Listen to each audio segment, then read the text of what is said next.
goodness. What is up, everybody? I hope that you can see this. What's up, y'all? It is me, Sean Tank Top, coming at you from live and direct from Chicago, Illinois at Casa de Tank Top. And it is Tall Tuesday live streams. We're talking about A Night of the Seven Kingdoms, our weekly live stream discussion and Q&A. And I know that we were just having ourselves like it wasn't just us. It wasn't just like, you know, obviously I am a like verified fuck up factory when it comes to fucking like when it comes to setting up stuff and everything like that.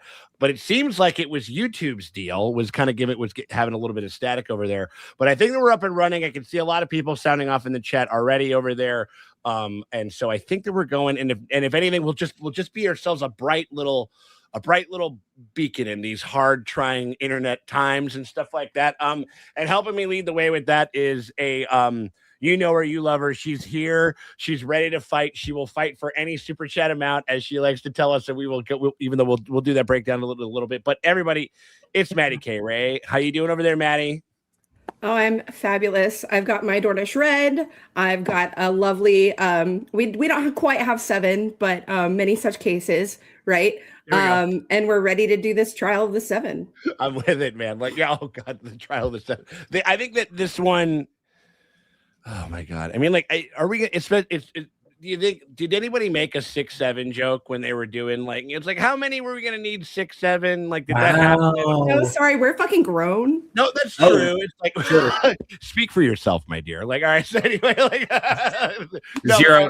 zero days since 6-7 joke. Oh, whiteboard. Like, I saw from a friend with kids that 6-7 is over.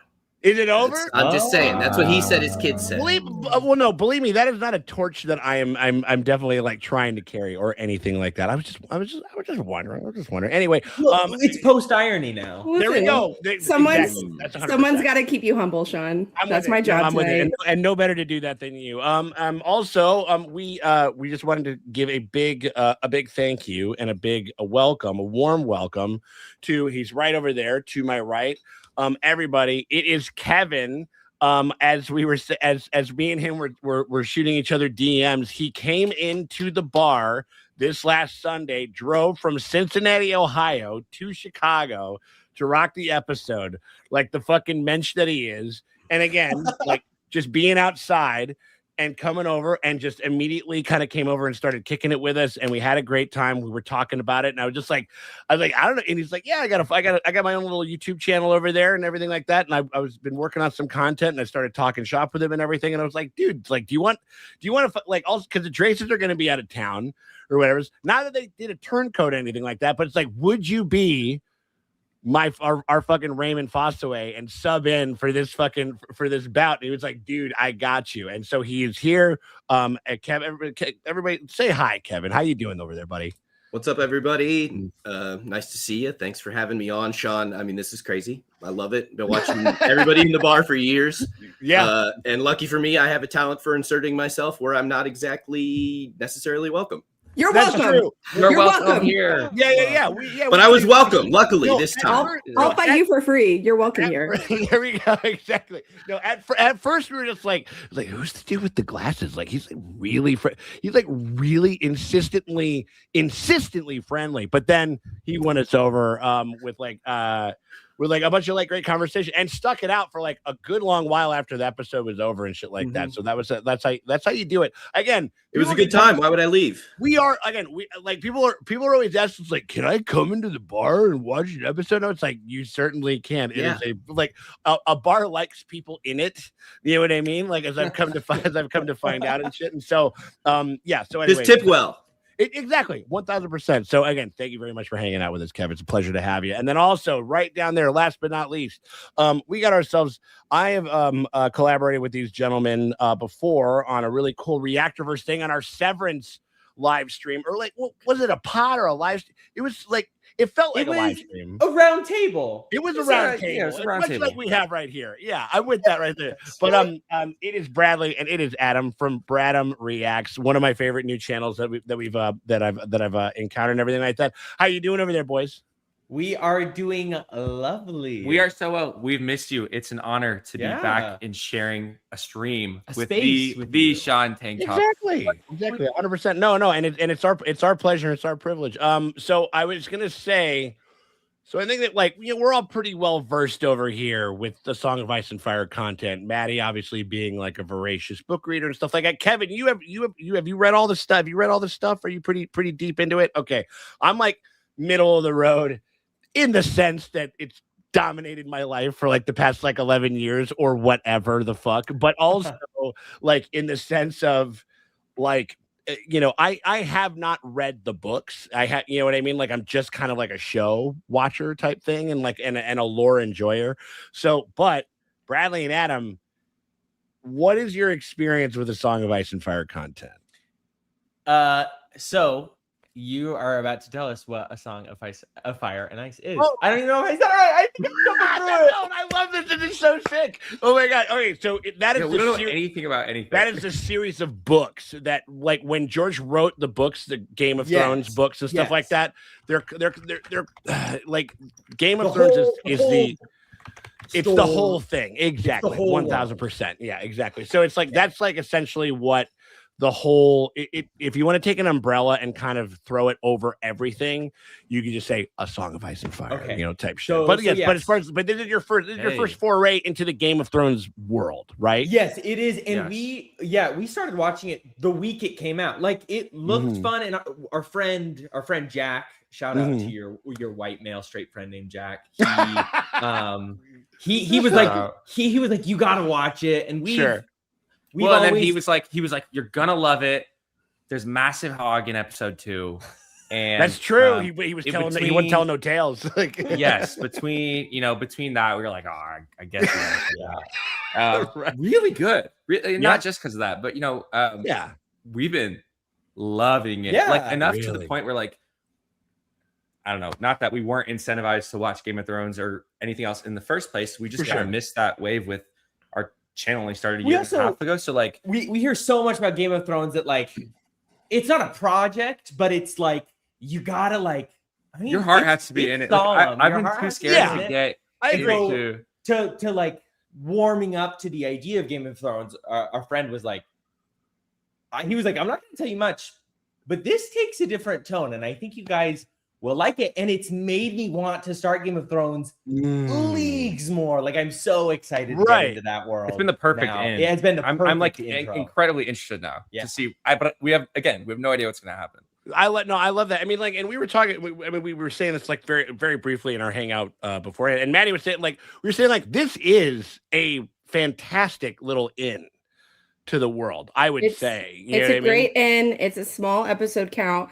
Your small stakes. So before you zoom the POV out to an entire 7 realms, I mean, technically it's 8 or 9, but nobody's counting. Yeah. And so this is a great, if you like this story, if you like how the story turns, there's something that you're going to love about House of the Dragon and Game of Thrones and A Song of Ice and Fire, which, long-term readers, they call it either A Song of Ice and Fire or a Soyef or Asswaf. There's the soy boys and the ass waffles, and you got to choose which team you're on.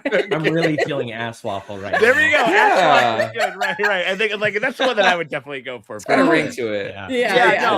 No, but I mean I love that perspective, and I love that thing. And so what I think that we'll do, I mean, because normally when we've done some of these, we've said full fucking spoilers, for any show that anything that's happened, blah, blah, blah, whatever the fuck it is. You want to know what, just on the off chance that you guys are maybe going to take the plunge and check the show out or whatever it is, we will be very ginger about some of that stuff. We will be, and that is a commitment that I'll make on camera. I think that Maddie and Kevin, I think that we're all comfortable and well, listen, no I honestly we know a handful of names. It's gonna fly over your head. But I'm not gonna. I think what I mean is we just won't really specifically give context. Okay, we might have a couple of things or whatever, but it'll. I mean, super. Exactly. Yeah. It's like we're not going to be like, remember that one time in episode such and such of such and such when the character that we all like such as like it's not going to be like minute mark. Yeah, exactly. 100%. Yeah. Throw out my notes, Sean. I would say that like fuck, like we gotta throw them out. Like I would say that I hope this small story about a knight and his squire surely has no larger recompense or effects on the world of the future. I sure hope that doesn't happen. That's true. No, that's true. He could die any episode, guys. Any episode. It could. It had me sweating while we were watching. That is a very. I mean that is definitely something that. And everybody was kind of saying this. We'll talk like a very briefly generally about it, and then we'll kind of get into it. But I mean, let's talk about let's go with the noobs over here and stuff like that. What did you general thoughts about? Well, okay, first of all, I'm getting ahead of myself. I'm so excited to talk about this episode. So, all right, just so everybody knows, as long as YouTube is working. And I believe it is. And Nerd Chronic is coming in and showing up and being a very good example. Oh my gosh. Oh my God. Good to see our severance friends together again. The whole crew's here. But yeah, I agree wholeheartedly. And thank you so much. We appreciate you so much. That means the world. So you can follow Nerd Chronics, just very, very good example over here. Please. Listen, a super chat for any dollar amount. Make sure that we are going to address your comment, question, concern throughout this live stream. So if you got yourself would Sir Arlen have had to even fight any of those guys had he just whipped the hog out, you know what I mean? Instead of in flea bottom, as opposed to using the sword and stuff like that, that could have definitely something, but then there'd be a bunch of pigs around, you don't want to get any of that stuff going on. But so I would say hogs on hogs, Sean. Hogs on hogs. That's what I'm saying. Elite strap. Some people would want to see that. I'm just absolutely. It's but yeah. So any question, concern, or anything like that you guys have, and you guys want to make sure you get it into the conversation, hit us with any dollar amount with a super chat. Also, Maddie, if they want to do what do they have to do? Super chat? What if they want me to fight, or if they want me to acknowledge their shit ass take, or if they want to prove me wrong by making me read something live on air. There we go. You can super chat me at any time. There we go. We got it. Absolutely. So so just again, hit us with any super chat for any dollar amount. Hit us with your question or comment. We will get to them. If we're kind of talking about that specific topic, we'll get to it. If we got to maybe let a couple cool in the creek for a little while until we come back around, we'll do that. But every super chat will be taken care of. So we just want to say we appreciate you very much. And again, shout out to Nerd Chronic for rocking with us over there. I just want to say, as someone who was not part of that severance coverage, I'm really happy to be here. 100%. Oh my God. All right. Well, let's get into it. Bradley, Adam, just hit us with what are general thoughts for this episode. I mean, because you just watched 4 and 5 today. 3 and 4 and 5. Oh my God. We did it. We did 3, 4, 5. Which actually, I think was really good for us before this. I love it. Yeah. We're so in it. That's what I have to say. The first episode, honestly, the tone of the first two was I was still trying to get a sense, because I went in very okay, Game of Thrones. Yeah. The tone being so funny, not to say that there's not serious and very dramatic moments, of course. But I was kind of intrigued by that. I love that. And then I feel like in this episode specifically that we just watched, the tone veered dramatic. There was a huge tone shift. Yes, there was. It was awesome. There were stakes on the table. I was oh haha, he's shitting behind the tree. Yeah, right. That dude's dick's huge. Yeah. And then I was we're making breakfast. We're making breakfast Sammys together and hanging out and everything. No, oh my God, little day in the life vlog. He's getting a bacon, egg, and cheese. Mm-hmm. Yeah, it was cute. It was wholesome. And then again, there was comic relief this episode for sure. Oh yeah, there always is. But holy shit! I found myself in I knew that this was big, and this moment was big. I felt like I was watching the fucking Goblet of Fire, or is that what I'm talking? The Harry Potter, the big Quidditch cup or whatever it was. Yes, right? Is that what that is? Yes. Yeah, for sure. Yeah, 100%. I felt like we were gonna lose main characters. It was the energy going into this episode, which was really scary. Well, and honestly, the whole time I thought, Wow, what a privilege to get asked to be talking about this episode. I'm sure it gets better, but this feels very climactic so far. You know what I mean? Like, oh yeah, the whole last episode was leading up to this episode. Like, so it just feels. The whole time I was like, there were a couple times I was like, full body chills. Like, yeah, it's killing me. Like, this episode was very good. Oh yeah, like that's so general, but like, yeah, obviously we'll get into the details. I would say it was one of my favorite 2 episodes so far out of the 5, and I can't even rank order right now, but it was up there. Yeah. Oh yeah, definitely. And you're talking about tone shifts. I mean, like from the moment that we get the finger break, and then we fucking kick the fucking lights out of one of like the heir apparents, of the realm and shit, and then we realize that like your secret little bud is like, it's like Dick Cheney, like the 4th or whatever the fuck it is. You know what I mean? You're just like dramatic reveal. Yeah, and then like you kind of realize that you are playing on a chessboard that is just so much bigger and expansive, and now like you didn't just punch out a dickhead, like you punched out like the dickhead. You know what I mean? Like it's like an Arian's like a dickhead for all time. You know what I mean? Like, and that's you used. It was the snap of the finger is when the tone shifts. 100%. It's when the shit starts really kind of playing for keeps. I mean, like the horse is like a little bit of. Like, I would agree. When it's like when he throws it, but it's still in the theatrics of like the tourney and shit like that. You know what I mean? Like, and then but that's like when all of a sudden, like we're playing for keeps. All of a sudden, we gotta, like Dunk and Egg are like having like a really, really hard time, and Egg is very sad, and he's really good at making a real sad face, and now we have the full breadth of that has completely been brought to bear. Like as far as like, and now like, and people are fucking like beloved, characters that became beloved very quickly. Like, you know what I mean? Quickly. Like, and they're dead. You know what I mean? Like, so it can kind of happen that quickly and shit like that. So yeah, I think that's a great summer of it. Kev, general thoughts about this episode, buddy? What are you thinking? I mean, I thought it was great. Obviously, it's really hard to not think it was great. I got a history degree. I'm a big history nerd about like this kind of time period and stuff, specifically fighting with weapons and armor and all that. I was always into that as a kid. So like they did that really well in this. And obviously the number one thing we got to say is the sound crew. Fantastic. Everybody's going to talk about that though, in my opinion. I think everybody should obviously talk about that. That sound design was gruesome. It was so much more gruesome than like the brutality you see in House of the Dragon, in my opinion. Sure. You can beat somebody's face into pudding and not really impress me. But like some of those sounds in that fight were so much worse than watching that kind of stuff in my opinion. Totally. Agreed. I'm not a gore porn guy, Yeah. There's like a lot of squelching is happening. You know what I mean? Like, that was the word that came to mind. And like the armor really all worked how it's supposed to, or how it did. Like chainmail doesn't really stop a sword, right? No, it stops it from going all the way in. Right. So you just get stabbed a little, and like, it matters.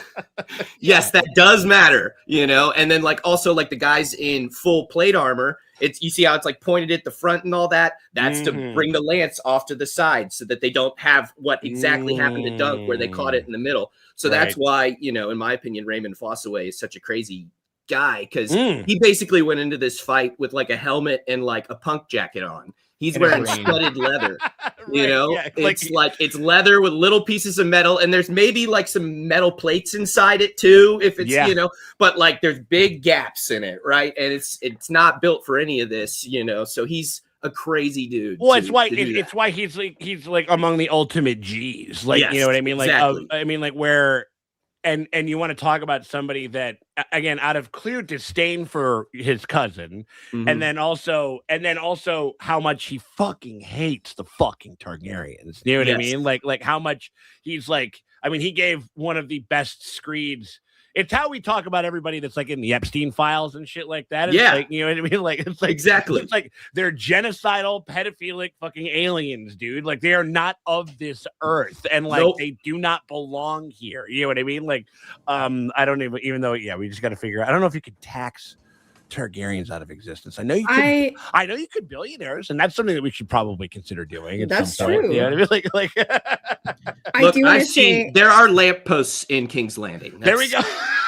Hey, That's what I'm talking about. That's what I'm talking about. What were you saying, Maddie? I'm sorry. Oh, no, it's fine. I just wanted to say, like, I don't think that, like, people who watch the show, I don't think they understand really how xenophobic Westeros is, because we spend so much time in other stories with Targaryens. And I think Raymond Fossaway is a great look at that, because they are incestuous aliens, Dunk. Like, they did fly in on a dragon and conquer this land with dragons, and they're not fucking from here. And and we don't like people that aren't from here. We've never liked anybody that isn't from here, and we know these fuckers aren't from here because they keep talking about Valyria all the damn time. Yeah, and that's so true. like, and so I don't think you really get a good sense of that in the shows as much as you do in the books. And that's not a knock on the shows by any means, but like Westeros's xenophobia is one of the many reasons that they have not progressed their magic or their technology or their industry in a big significant way. Yeah. So like it affects them on a developmental level. There we go. Is what I'll say about that. I love. Do you know who big time feels you right now? Cornwall.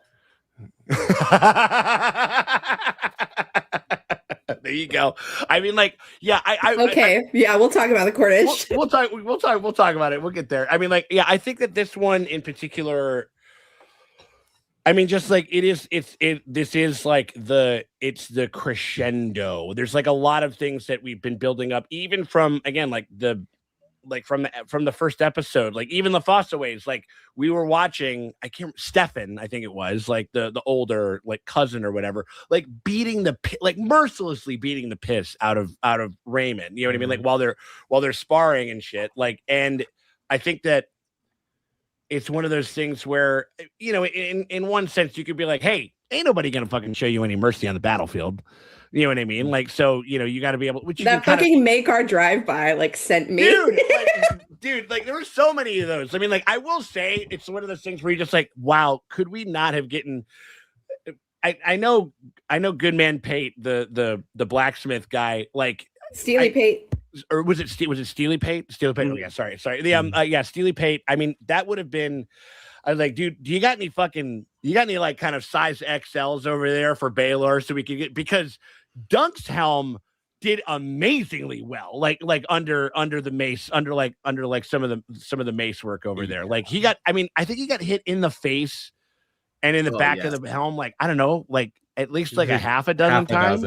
Yeah. Like it Morning Star beating. Yeah. Like he had one that woke his ass up. Like there was one where he was like, what's that? Bang. And then he was like up at it, which is like, if I could find an alarm clock for that, like that's how my computer works. Exactly. Yeah. I mean, like I need to figure out some type of like Rube Goldberg fucking thing in order to do that, so I can actually wake up on time for once. But but yeah, I mean, it was particularly brutal and and again, I do think that like the gristly like kind of nature of just how dirty it was, the lack of score, you know what I mean? Like there wasn't like a lot of music in it, you know what I mean? And so it's just, you just kind of hear like the mud and the hitting of metal and a horse kind of, rowing by and everything like that. But also, I mean, like Raymond had the right idea as far as like just kind of running defenses, like to your point where he was like, because there's a couple of times, again, you got to go back and you got to kind of like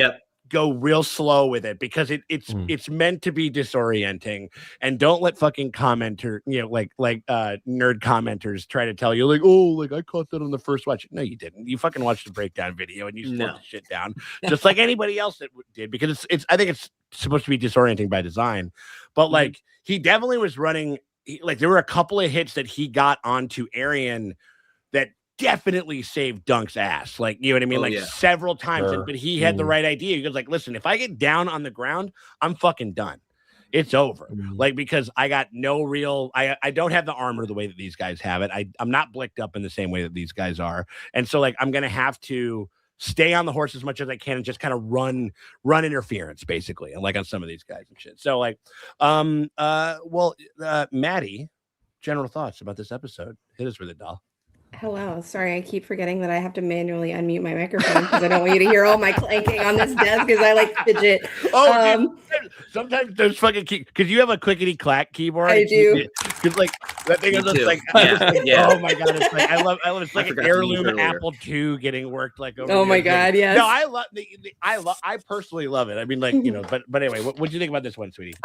So my thoughts about this episode are that like so many people that I know were like, I watched like 2 episodes of the show and I don't really think it's for me. It's not really Game of Thrones. And like, there are people that feel that way, which is, you know, I disagree, but whatever. I was like, please hold on. Like, just keep watching. Yeah, it'll get there. Yeah. You don't know that that's going to happen, but I know that's going to happen. And I need you to get there. Right. Because if that's what you want, you're going to get it.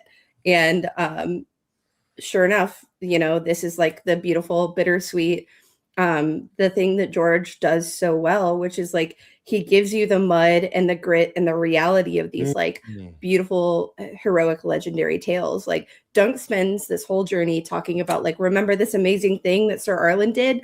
Remember like he saved your house, like he helped you, like all of these amazing things that he did. Dunk is writing his own legend and he doesn't know it yet. And he's writing the end of Baelor's legend, and nobody in that room knows it yet. And so, yeah. And so I'm sorry if I cry, I'm sorry. But the thing that George does so well is like take these high fantasy ideas and this low fantasy reality and like bring them together. And I don't think there's a single better expression of that than this episode.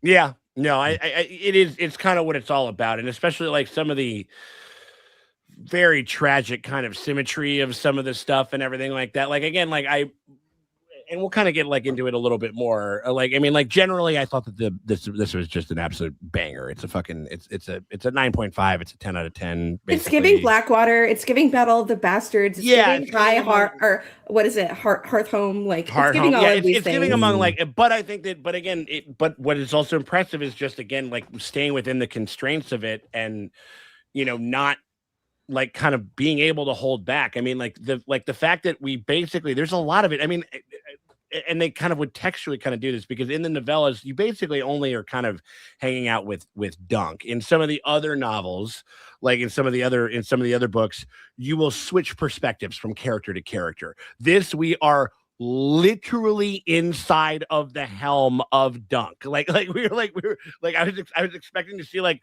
a stat bar come up and like a health thing come over. You know what I mean? Like HP and like ammo, XP shit, like all inventory. That stuff. Like it was for sure. Like it was. I really, really, really do appreciate the commitment to it. But I think that one of the best things, the other things about it is just like all of the good meaty stuff. Like it'll be so interesting next week to kind of see how they play the Maker stuff, the brother, the dad of Arion, like who killed his brother. I'm pretty sure accidentally. You know what I mean? Yeah. Like I don't think that he meant to do it. Do we want to talk about that right now, or do we want to save it? I don't know. I mean, like I'm down. What are we saving it for? So yeah, I don't know, like a later. So okay, whatever. I'll just do it now because that way I can get something else for the category that I was gonna do. The thing I was eagle eye waiting for that specific moment because I knew it was gonna happen in this episode. And so when it happens is horrifyingly, despairingly after Arion had already yielded, but all Maekar sees is Dunk wailing on his boy. And so Maekar freaks out and it's like, my boy, you can literally hear him screaming, my boy, my boy.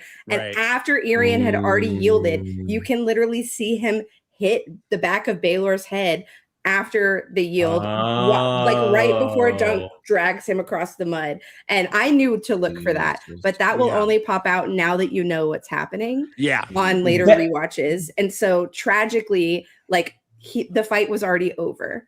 Because I think he says that because he says that he yields, but he says it's super soft, and then it's like he's like, oh no, we got to get him over to tell the refs basically like that it happened. And in between that, it's in between that thing. So it technically was over. Like, you know what I mean? Yeah. Technically, but they just didn't know it. You know what I mean? But Maekar was freaking out because all he saw was Dunk on top of Arion and he was like, my boy, my boy. He was dead or something. Like he's dragging Well, he definitely thinks Dunk wants to kill him. Like, because if it were him, if he were Dunk, he would kill Arion. He wouldn't think twice about it. He wouldn't let him yield. He would kill him. Right. Yeah, and I feel like you could also think like it was you're right. It's like a my boy situation. He yells it, and it's just clearing a path to get to Arion, to get to Dunk, and it probably just I mean, too hard, right? Yeah, like it seems like such kind of like a wild. Oh yeah. Frenzy, you know what I mean, like and stuff like that, and so it's going to be very interesting. It'll just be very interesting to get to see like how they kind of go forward a little bit with that. We'll talk about that a little bit, but again, like just this weird, and again, you can and this is something that they intimate, but don't really clearly state or whatever. Like Maker's wife has just died, very recently, like within the last year and shit. And so this I've enjoyed the fact that they could have played him just as a complete piece of shit, like straight away. But they've shaded him with, I think, a lot of texture, like where he's like, man, like I didn't realize like what a fucking piece of work a bunch of my kids are. Jesus, like now I am like running now that I'm like in charge of everybody and shit. You know what I mean? I'm sure that was falling on his fucking on his dearly departed at some point. Yeah, because he's hand of the king too, so he's like actively running the country. Right. Yeah. And so I think like he's just like, holy shit, dude. Like I didn't fucking realize like what a mess my kids are. One of them, like one's a drunk, one is missing, like the other one, like, you know, like all this other shit. Like, and he looks so put upon. And then also there has to be a kind of like an inferiority complex that's been going on his entire fucking life. You know what I mean? Like when it comes to being like in the shadow of Baelor and how much everybody loves him and shit like that, you know? And so I don't know. It's like, their first introduction, Sean. It's Baelor, son of the king, the hand of the king, and Makar. Right, exactly. It was like, and the other guy, you know what I mean, or whatever it was. Like, yeah. And no one fights as hard as a man who is not loved most by his mother. Which of them is it? Mm-hmm. That's what. Yeah, because like, and he that was a nice little like bit from Lionel, our bisexual, like our bisexual legend king, like again intimated. I wish that they would textually kind of make it a little bit more. It's there. Are you kidding me? Like Lionel the Laughing Freud should be his name. Yeah. So I do want to point out that Makar not being announced with a specific title is really interesting. Not that he would actually be this at the time, because obviously anyway, okay, so Baelor is the Prince of Dragonstone. That means he's the direct next in line. Yes. Sometime during the reign of King Daeron the Good, Daeron II, who is Baelor's daddy, which is right now, a palace called Summerhall is built. And then the second to heir, like the spare, gets the title Prince of Summerhall, which had Baelor not had any kids, that would be Makar, because he's the next, right? But then you have Valar, who is Baelor's son, right? We've briefly seen before he shows up and he doesn't. Twice. Yeah. So he's the real spare in this situation. And something that I want to point out while we're talking about Valar is that Baelor came as kind of like a let's do PR at Ashford, right? Yeah. He didn't come. He didn't think he was going to fight. He didn't bring armor. Valar is kind of like nobody wants to fuck with the spare. So in the book, Valar shows up and he's only tested against people that he's going to lose against. Everybody's going to throw against Valar. Right. So that he like builds up all these wins. And you see him in his armor. In that scene where Arian's like, "Come at me, bitch! Just kidding. I'm not gonna fight you." And no, he's like, not today. You know what I mean, or whatever. Unless, that situation. Yeah, exactly. But so Baelor did not bring his own armor because he did not think he was going to fight. So when he shows up to declare for Dunk, he's wearing his son's armor, which does not fit. And so that is one of the reasons. That breaks my heart. Isn't that fucking crazy? And that's horrible. And I wish that the show had made that more clear. Because in the book, like initially, Dunk goes like, "Oh my god, like sir." He thinks it's Valar. He's like, "Oh my god, Valar, you honor me." He goes like, "It's not me." Pulls off the helmet, and it's Baelor, and you're Baelor. like, so it's even more of a fucking reveal in a certain sense, Absolutely. Crazy. No, and that's. Yep, and like that's, and it's weird. It's like these fathers and sons and brothers and shit like that. Yeah. And like it's all kind of like it's swirling in this tragic fucking gulag. Like George R. R. Martin goulash. Tragic goulash. Oh, that's tragic. I'm writing that down. Dinner. Like, listen, you guys wanted, it's like you guys wanted the Midwest flavor over here. We got it. That's a nice little goulash over here for you there. Yeah, exactly. No, but yeah, I think that's all well said. Well, I think that takes care of our general thoughts over there. We got Jay Superboy over there. Duncan pulled a Jon Snow on Ramsey's face. I mean, Aaron, that's true. I mean, like I sure wish I knew what that meant. I know. I don't even know what you're talking about. Like no, but like it was so satisfying. Like just like any other type of like, I've been saying like this is kind of like a Karate Kid, Cobra Kai, Knight's Tale type of thing that we have here, where it's just a guy that you just want to root for, but it gets interrupted. Hang on, I'm going to stop you right there. What's up? Duncan Egg novels came out 2 years before A Knight's Tale. Oh no, I know that. I'm just making. I know. Gotta fight for my boy. Gotta fight for my boy. No, I didn't say that it was bait that he was ripping it off. I'm just drawing a parallel. You fucking nerd. Like I love you, Maddie. No, but I love you. I'll fight you for free anytime. Goddamn right. No, but like that. Specifically, what the fuck was I even talking about before that? Oh no, pull the jump. Oh no, it was like that. It has those moments where you are like whether you're literally or figuratively, like just fist pumping at just this guy getting his. I mean, we had it after the finger break. It was so satisfying, kicking him in the teeth and punching his lights out and all this really fun stuff and throwing him around like a rag doll. But like when he takes that shield and starts to like bring it down on him, it is in the bar, in the reactions and stuff like that. It was explosive, like as far as just like how much we've been kind of waiting to see it, and like again how fucking arbitrary all of this shit has been. Well, and then remember, so we had not watched. We don't know much about the world, right? Right. He picks up the shield, and the camera does something very interesting, where it moves to like the right and then the left. So you get three different shots of the shield going up and about to come down. Yeah, it was half set up. Again, we don't know Arian. We don't know like the story. Yeah. I thought it was gonna go between the helmet. And oh God, I did too. Oh my God. Okay, my immediate thought as a non.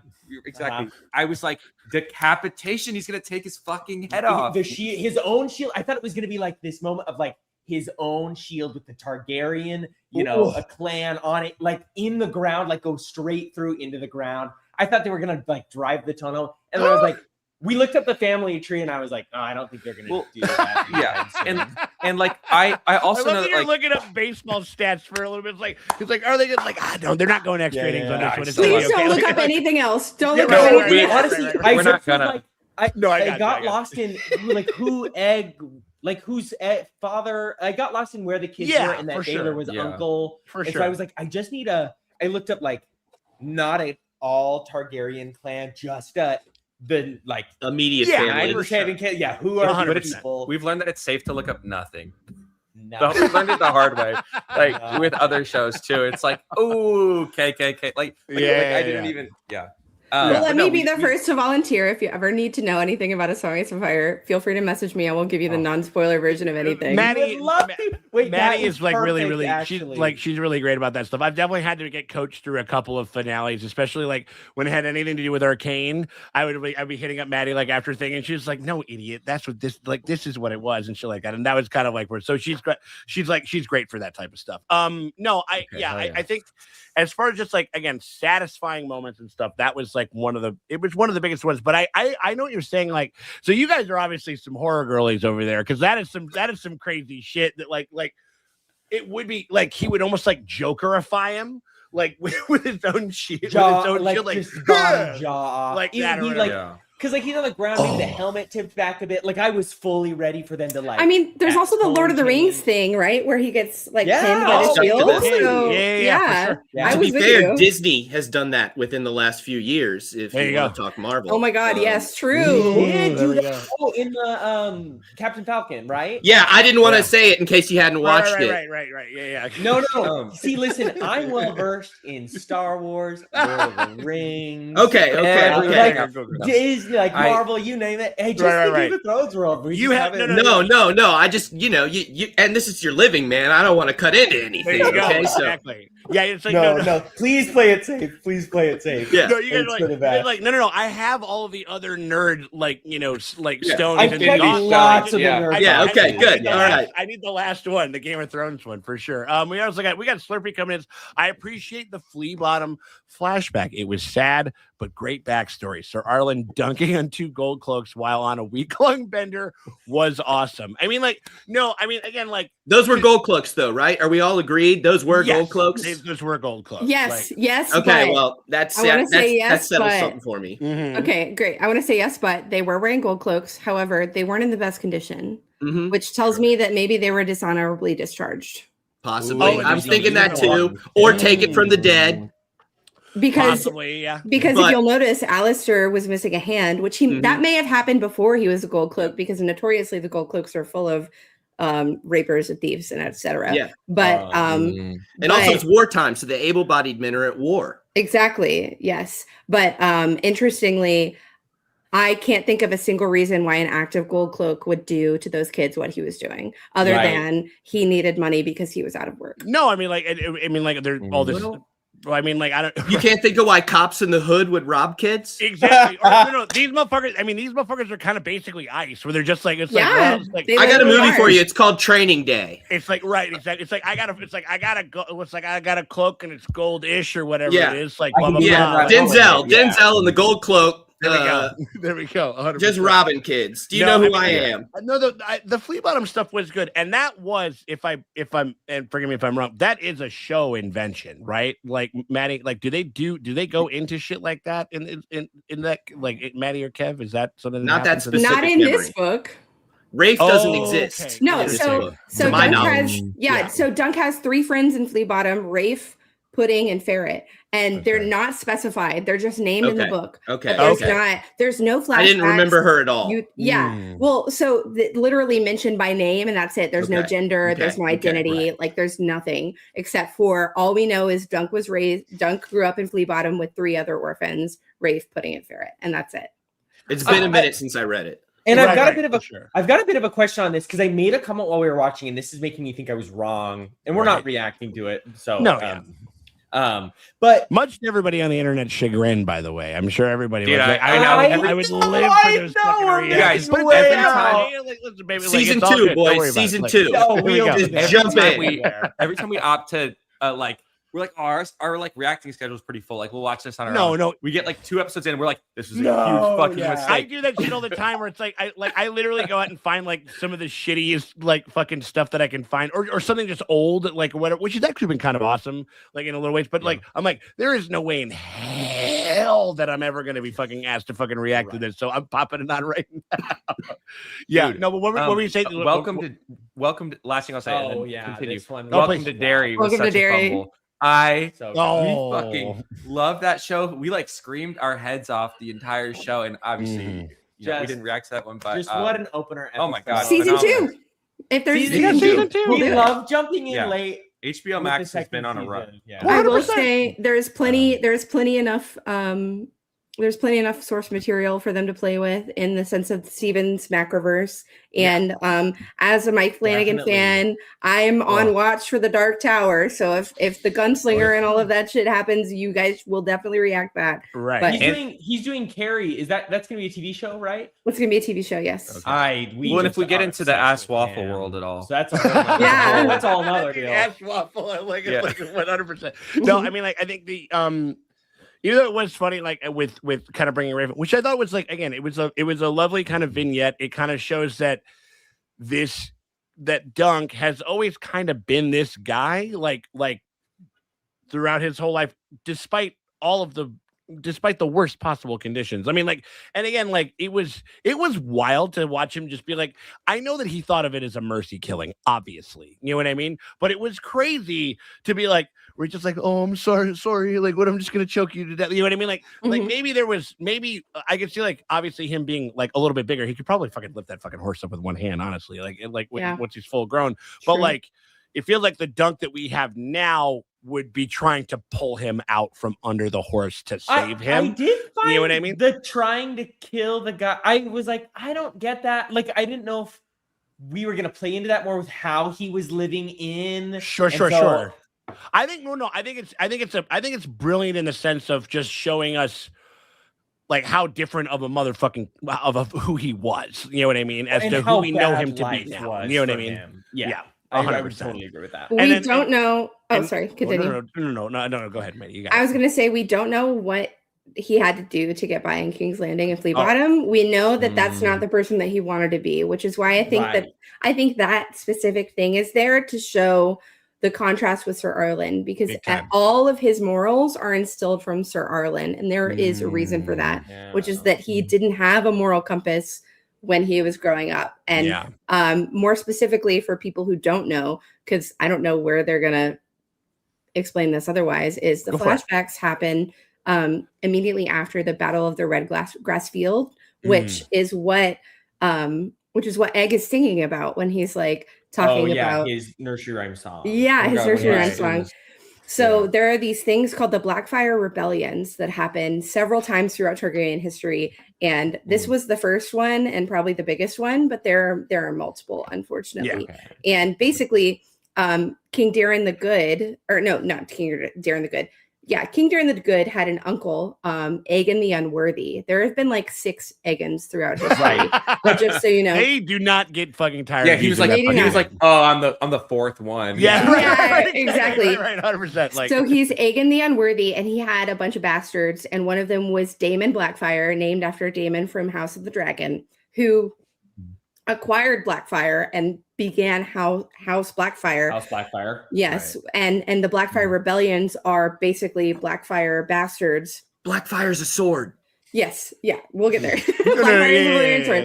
Yeah. I know. I've got the web. I'm like, you're like, I'm with you. I'm logged in. Yeah, and so the Blackfire rebellions happen, and most famously, the reason that everybody loves Baelor and Maekar are because the first one, they hammer and anvil and completely fucking put that shit down. And the battle that Dunk is raiding is the Red Grass Field, which is where that battle was decided. It's basically where Maekar and Baelor made their name, essentially. Yes. Understood. And put down the first of several Blackfire rebellions. That kind of makes it a lot more meaningful than what we watch. Like, because I was like, oh, like, they're getting by, they're feeding. For sure.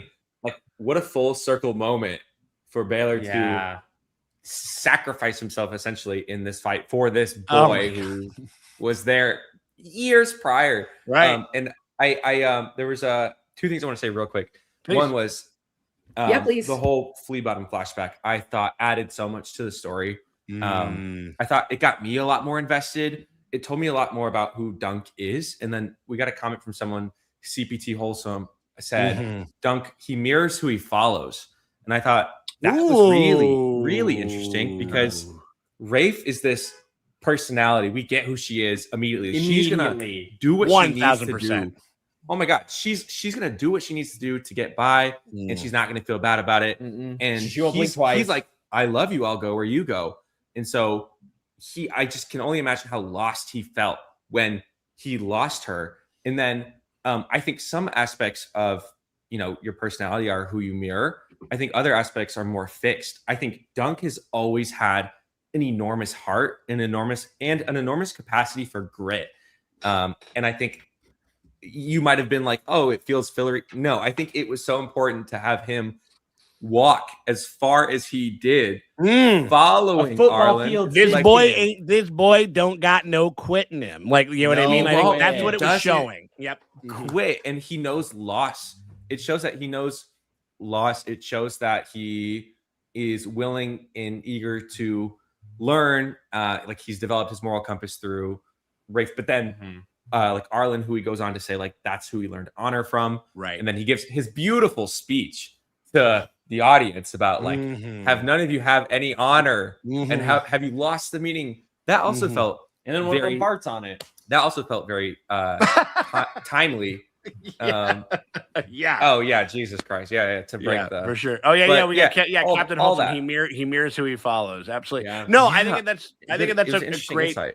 Yeah, and like it shows, And that's also just interesting in the sense of we can kind of see like how fucking out of sorts he feels, him not having anyone to follow, him having to kind of to basically to cut, you know, like cut the fabric of his own story. You know what I mean? It's kind of interesting. And he's like, and how much of a struggle that's been for him. You know what I mean? Like, it was like Maddie said that, Sean, it was you or Maddie who said that, like, he doesn't realize like it's becoming his own legend now. I don't think it's that till was me. Yeah. That was I was gonna say that sounds very very educated like, and poetic. And that's she's like, I could never say. That was me. No, but it wasn't until like Arlen passed that Dunk even viewed himself as the main character in his own life. And yeah, anyways, that was my entire that's thought. beautiful. No, that's a great thought. And you want to know what's also kind of crazy and again kind of like tragic or whatever when you're kind of taking that beautiful insight, by the way, Captain Wholesome. I think that's great because what is he looking to do at the end of this episode? What does he do? He can barely stand, and he comes over and he goes like, "I am your man," and he's like. Okay. He's trying to find another father figure, and something to hold on to, another person to attach to. Well, no, because I think understandably he wants that sense of relief and shit like that. And then that's the other thing that you have to think about. Like when we get to that scene, and again, I shout out to Peter Cafferty again, like just a former rugby player, and kind of had only been in like one other thing before this. Wild and crazy, like plucked out of. Like too perfect, but I thought that he did such a great job. Like I don't know, like I don't usually say this about actors, but I was like really proud of him. You know what I mean? Like in a weird way, where I'm just like I'm like this is like something that and like when you listen to him in like in interviews, he's so kind of self-effacing and he takes the piss out of himself so much, and he just kind of is this guy. You know what I mean? Like, but this he did such a good job at that moment again. You know, he's cradling Baylor in his arms and he's saying, "I'm sorry." He's saying whatever. He's having this moment because again, you got to remember what he said when I think it was in episode 2 or 3 when he's talking to Baylor, and he was and Baylor's the only one who remembers his dad. And he said, Sir Arlen said that you were the soul of chivalry.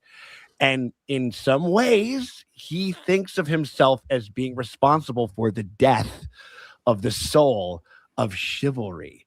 This knight, the thing that something that he wants to be, like that he's always wanted to be. And it's just so like, again, like there's the poetic kind of like, I don't know, like symmetry of it is so I don't know, it's crushing and like awesome and totally and so Game of Thrones. You know what I mean? Like there can be a full circle moment and it still be absolutely devastating. Full circle doesn't always mean like happy ending, really. Oh my gosh. And again, going back to having not watched, I was like, wow, like the start of a beautiful, amazing friendship. Yeah, I was like, this is where this is gonna go. No, we were on the couch. We were like, dude, we're proud of him. We were.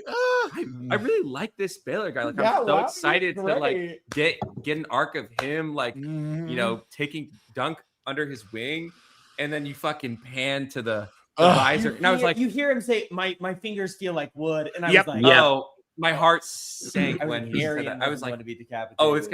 it's gonna be one of these shows. Like just when you think it's gonna be one of a win, yeah, pulled the rug out from under you. I mean, that was like, yeah. I mean, like, what was going through your mind? Like, so you knew that this was happening. How did you feel like? Because like it gets way more visceral, I think, in the book. But Kev, how did you think that they handled that moment? Like Baylor's did. Let's just get into I thought it was really good. Like you said, it's actually it's significantly the way they describe it in the books, it's even more gruesome. Like in the books, they basically say like they take the helmet off and like the back like third of his head just slides off and they talk about gray matter, and like terrible. You can just see his like whole exposed brain. It's not even just crushed like it was, and so it's like so brutal. Like, well, the sound design, which you mentioned earlier, that's what I thought was happening. You can hear it was like inside of the helmet, like he had taken it off. Yeah, and maybe that is what happened behind his back, and we just don't see it on the screen. Right. I mean. Oh god. But yeah, it is so brutal. Oh my god. Just awful. All around awful. Aggressive Umbra says we could hear stuff plop on the ground. Which See, is that's what I swore the sound like alluded to that.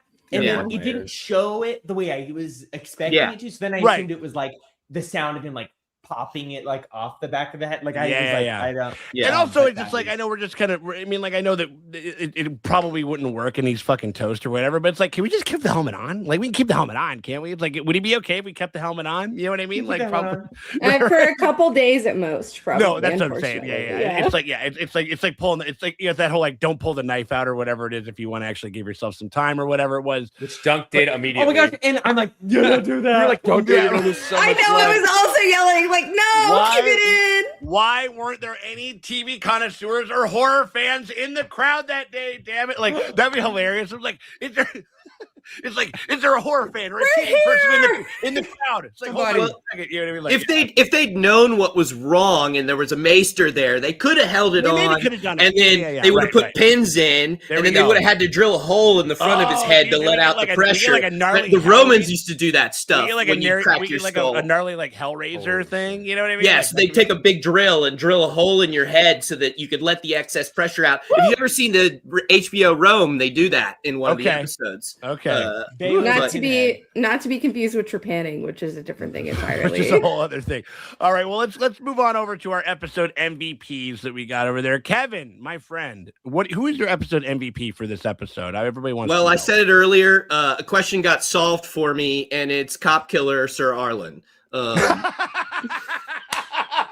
Don't call it a comeback. Like honestly, I wanted it to be Raymond Fossaway because I'm one of those people that attaches to tiny characters in book series that I love and loves them deeply. And Raymond Fossaway might be my favorite character in all of Game of Thrones. You got some Raymond Fossaway energy. I'm just gonna tell you right now. Podrick Prime for sure. My one gripe with the episode is that he's supposed to paint the apple on his shield green before this fight because he's so pissed off at his cousin. He's like, "Fuck you! I'm not in your red apple family anymore. We're in the green apple Fossaways." And so for the rest of history, there's two branches of the family that use different colored apples as their symbol and hate each other. That's so sick. But it plays no part in the later story, so don't worry about that at the moment. You know, like we may get it next episode. That may still happen. I hope we get it. We got to get it next episode. But it's supposed to happen before this fight. I would have loved to see that, even just in the fight. You don't need to make a big deal out of it, but I would have loved to see a scene out of that too. Yeah. I bet they filmed it. Yeah, but anyway, So Sir Arlen is going to be my MVP of the episode. There we go. Of course, he can speak Dothraki because of that, horse dong he has. He probably speaks it naturally. He just came out. It's just like it comes with the horse cock. I don't know. There is a kingdom of folks within this world, the Dothraki, that like they're like the horse guys. Like he's taken turns between sleeping next to his nephew's grave because his nephew dies in that battle, and that's his old squire. Right. And so that's what he's doing when he's sleeping next to that pile of rocks. That's his nephew's grave, exactly. And so he's sleeping next to his nephew's grave, going into town and getting wasted during the day in the shittiest neighborhood because that's where the cheapest alcohol is. It's where the best dives bar are usually. And then right outside the dive bar, he realizes some kids are getting assaulted, comes out, throws up while he's drawing his sword, murders 2 cops, and then goes back to drinking. Perfect. No notes. 10 out of 10. Arlen. I remember he does not clean his sword before he puts it away. No, he's rough. Sheets it dirty, but he is drunk. I mean, it's amazing he can sheath it at all. I think what happens when people think he slept on his knife, I think he actually tried to sheath it, stabbed himself because he missed the sheath, and then went to sleep anyway. That's my personal opinion. But it's like one of those things where it's just this guy has taken over this show, and he's really a kind of a small character in the books compared to how this actor has taken it. He said, like, I would love to go back. I want to go back and count how many words he said so far. It's got to be under 30. Other than the Dothraki. If we ignore the Dothraki singing, we're talking 30 words in the whole run of the show. And he's just killed it. And I don't know if we've talked why he has the giant prosthetic penis on this channel yet. But the reasoning is 28 years later, same thing, right? That's because you can't have children on a set with a real penis when you're filming. Oh, So but you can do a bigger in the prosthetic penis. So in order to go over a man's real apparatus, There you we got to go. make it Whoa. huge. Okay. So you can just thwomp, and then you can film with egg around. He's allowed to see that. That's But amazing. he's not allowed to see a real penis because So- America. So Unless he Ira- goes to the island. Yeah, so Ira Parker actually says, like, you know, we spend so much time with this guy, we wanted to give him something, so we decided to give him a huge dick. There you Wow. So that's I looked it No up. higher. I looked it up right away. I was like I was like, Is what's this that canon? thing I need to real? know. Is it on the front of the book? Is it on the cover? listen. So I was like, Well, we would need a so fold out if it was on the front of the book. Like, you know what I mean? Like, Center much fold, perspective, Arlen. actually. I looked it up right away. Didn't get much of an answer because it was like right as the second episode had come out. Like Sure. the interviews hadn't come out yet or whatever. right. So I keep waiting. Well, I've been waiting for it. Now I don't think we're gonna get this, which is okay because the tone of the show has been so silly so far. I've been waiting for this. I keep waiting for Dunk to like be begging people to know who Sir Arlen is, and finally someone's like, "Is that the guy with the huge hog?" Right. And they're like, "Yes," and everybody's like, Oh. "We love him!" Like I like that is what I've been expecting for some reason. Like the only way that someone knows how this guy stood out is because he whipped it out at one point. Right. That's We why haven't I've been seen like, Dunk go to a whorehouse, though. That's where That's everybody true. would That know was for the- Arlen. So the ladies at the beginning of the show were whores. Like when you're in that like dress. Yes. And I know that it confused a lot of people because when he went in their tent, they were like, oh, like they were dressing up a girl to pretend to be dead. And so people were like, what the fuck is going on? Real, But, like, real that's chill, just- real fun. That's just kink play, y'all. Like Yeah. the lords want some weird shit and they are Uh-huh. willing to pay for it. There It's a we little go. dentist chair stuff, guys. A little Yeah. dentist chair Well, no, stuff. and also the other thing was it's one of those things where it's like after we had that thing and then Dunk is keeps kind of keeps asking everybody. It's like, oh, he rode with him at the triumph of something, blah, whatever. And you're just like, no, he's the guy with the fucking like with like the horse the size of a beer, like the cock the size of a beer barrel. Like I mean, like it's Yeah. like that's what, and people Dunk are like, didn't oh, know. that guy? Fucking Dunk hey, I didn't know that know. guy. Dunk had no Absolutely. Like, idea. yeah, exactly. You think that Wow. guy never whipped it out and peed in front of Dunk? No, Dunk saw that 1,001 times. I don't think Dunk Absolutely. looked. I think Dunk looked away. I think that's the kind of person that Oh, I Dunk think is. I Well, think Dunk is missing out. The show knew better than to put that dick on Dunk because it would have attracted a whole different audience. That's Every- true. Yeah.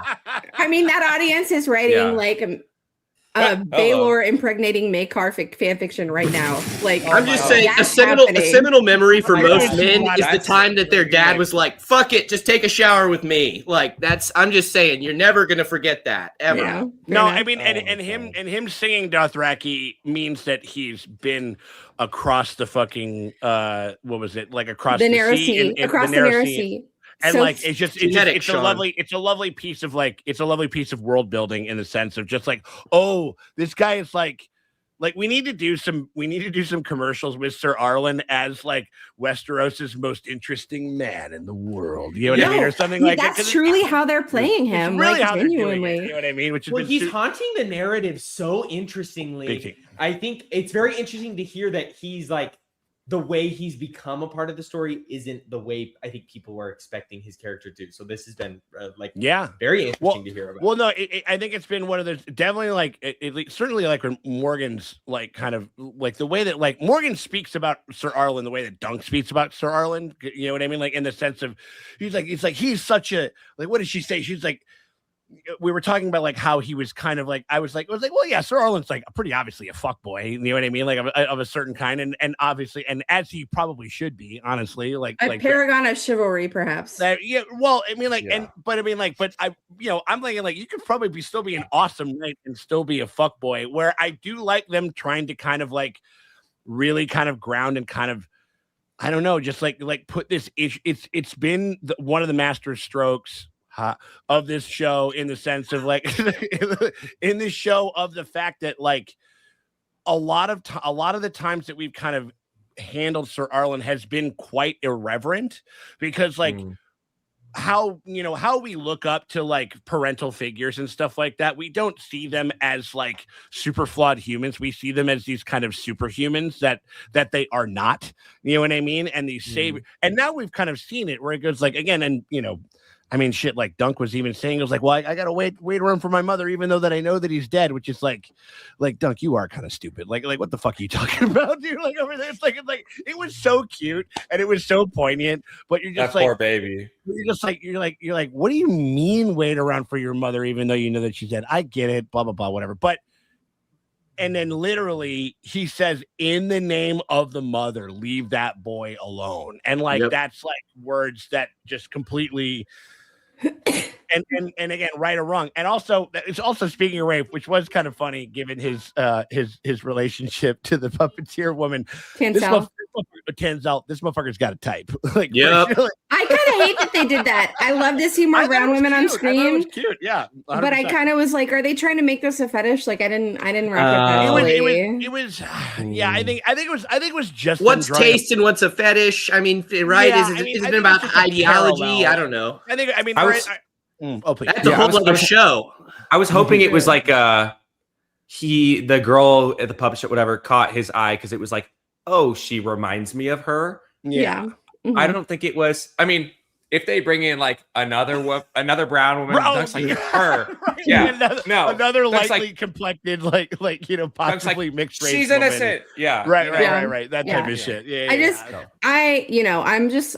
Three times. No, I hear you. I certainly hear you. I'm not disagreeing with you, really. Like, yeah, I think, but yeah, so that was good. Episode MVPs. Bradley, Adam, who do you guys got for your MP3s or your MP3s? Hi, elder millennial here. No.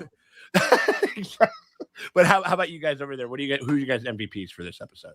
Do we have the same one or different? Do they need to confer?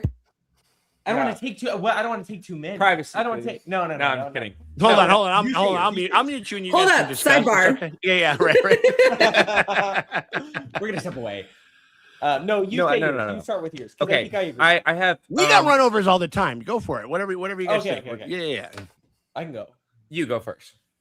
I really badly wanted to pick one of the little characters. I gotta give it to Dunk. I gotta give it to our main character. Okay. Oh my god. Like know he's resilient. You learn a lot about his resilience in this episode specifically, like when he's down and during the flashback. Right. His speech was so moving, and then oh my god, the like get up from God basically. Right. But and then oh my god, gets the absolute shit beat out of him, dude, and dies. He's fearless, yeah, and then dies, and then is up again by some, because of one of my other MVPs. But I just was, I think I just would have Dunk to give one it to Dunk. I'm gonna say Dunk won because he literally rose from the dead to finish the fight, which is so sick. Like, get up.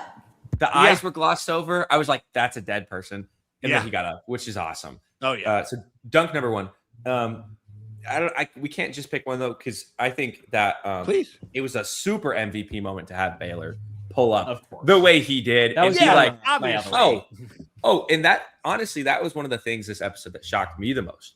I was like, holy shit, the guy, I was like, this Targaryen's high-ranking man is going to come to this Hedge Knight's defense against his, nephew and his brother, own blood. I was like, that is not nothing. Like, that is a serious act of probably defiance or whatever. Probably.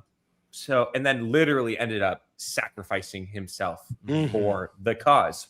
But I think it was back to this thing of like, he was one of the few people who was like moved by Dunk's talk about honor and protecting the innocent. Isn't that what a knight does? And I think it made him really think about like, it's probably you probably get comfortable in this position of power, and it's easy to be like, well, my way is the right way, and not like, oh, like, are we doing what it is that we define ourselves to be as a knight? Yeah. So I would give it Baylor number 2. It was between me. It was for both of us. It was between Baylor and Dunk. And then I also have to hand finally. it. What's his name? I'm Raymond. Raymer. Oh well, yeah. Raymond. Raymond. Yeah. Because, sure. dude, because his cousin, Stefan. Just what the fuck? Yeah. The way he stepped up and was like, "Hey, I'm also willing to die for you." Was right here, right now, Night Me. It shows that like, while Duncan he stands on business. Duncan's not always the most eloquent in his whatever, but I think that his genuineness and his kindness, his like gentle giantness radiates. I think people pick up on it, and just like us viewers, I think these people pick up on it too. His friends or people he didn't even know were his friends, and they're 100%. like, "I want to see this guy win. I'm willing to lay my life on the line for you because there's something about you that I'm drawn to." And again, shout out to the actor, because both the actor you're rooting for and you're proud of, and the character as he's on this arc, you're like, yeah, it's that sense of pride. You want to see the good guy with the big heart who's willing to risk it all, totally swing big and win. And I feel like that's what was so rewarding about this episode, even with the losses that we had. I think that makes perfect sense. I love that. I mean, like, yeah, and it's like it's like we're having a chivalry off, and we're having a good guy off between these two guys, and it does make you think, and that you're kind of reminded of that, of what was it, of Darren's dream of like what that he was talking with I think like an episode ago to Dunk, where he's like, because like, I've had a dream of you, man, and like it was this dragon, and its wingspan could have covered the whole of Ashford, and it was dead, and it was laying on top of you, but you were alive, and it speaks to like the immensity of what this guy could have possibly meant for the realm. I mean, like, he's the one guy who he seems like he, at least within the circle that we've seen, one of the few Targaryens that realizes that like people have to like us and want us to rule them, kind of like we can't just do it by force, or by Dragonfire like we did for hundreds of years and shit. And so it just and that was not lost on him. And I think that was the thing that like kind of spoke. That's why Dunk like spoke so much to him. He goes like, this is kind of an element to which we need to like assemble ourselves if we are going to like have a rule that actually is lasting, is like actually impressive and beneficial towards people of the realm. And that's like how, as we've seen, how the fucking motherfuckers at the top comport themselves means a lot. You know what I mean? Like, I might not have said that. I might not have said that like 10 years ago. You know what I mean? Like, and I think, but it's been immensely true in the past 10 years. And so I think that, that's like, and that's kind of like one of the most beautiful parts about Baylor, and like kind of, and they've communicated incredibly well. Maddie, your MP3. Your why am I saying MP3? My MP3. My MP3. Your MP3. Full waveform if you're serious. If you're serious. Your M4. Thank you. You know what I mean? Like, I'm sorry. Which of us pursued a degree in audio engineering? Okay, let me stop. I just want to say, number one, my MP3 of the evening is when the sound drops out and we just get the, like, ring of the helmet and like the focus of the battlefield. I would say, damn, like, so I think my MVP of this episode is actually Egg, because at the beginning of the fight, Dunk freezes, and it's Egg that rouses Thunder to go, because he was training with him. And I think that's an amazing payoff, because in the books, Dunk freezes and Thunder, the horse, is the one that's like, oh, I know what to do, and starts running. So to have that scene earlier of Egg training Thunder and like forming that bond with him, it's a really big payoff of that scene. Number one, look at this little boy yelling. We love him. Shout out to Dexter too, man. That motherfucker can yell. That motherfucker was like, you guys. Holy shit! Like, any other episode, he'd be. Yeah, I mean, he's so good. He's unbelievably good for a 9-year-old actor. Unbelievably good. So good. Yeah. The Bradley and I spoke for 15 minutes after the episode ended about him going, what?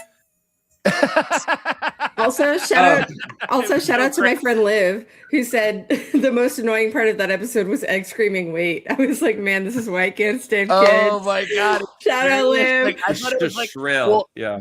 Well, no, it was very shrill. But he's like, I don't know, he's a little kid. It's like whatever. It's Yeah, like, no. And I was expecting like because it's like its little brother and shit, like to like pan over to Aaron, and he would have been like, yo, shut the fuck up, dude. Like, right. He was like, well, I don't think Arian ever even notices egg, but That's the point true. the point is that the only reason that Dunk makes it into the trial truly is because of egg and the bond that egg formed with Thunder, and I think that's really beautiful. Definitely. Also, please, I want to shout out. I'm so sorry. I want to shout out Beesbury's mustache.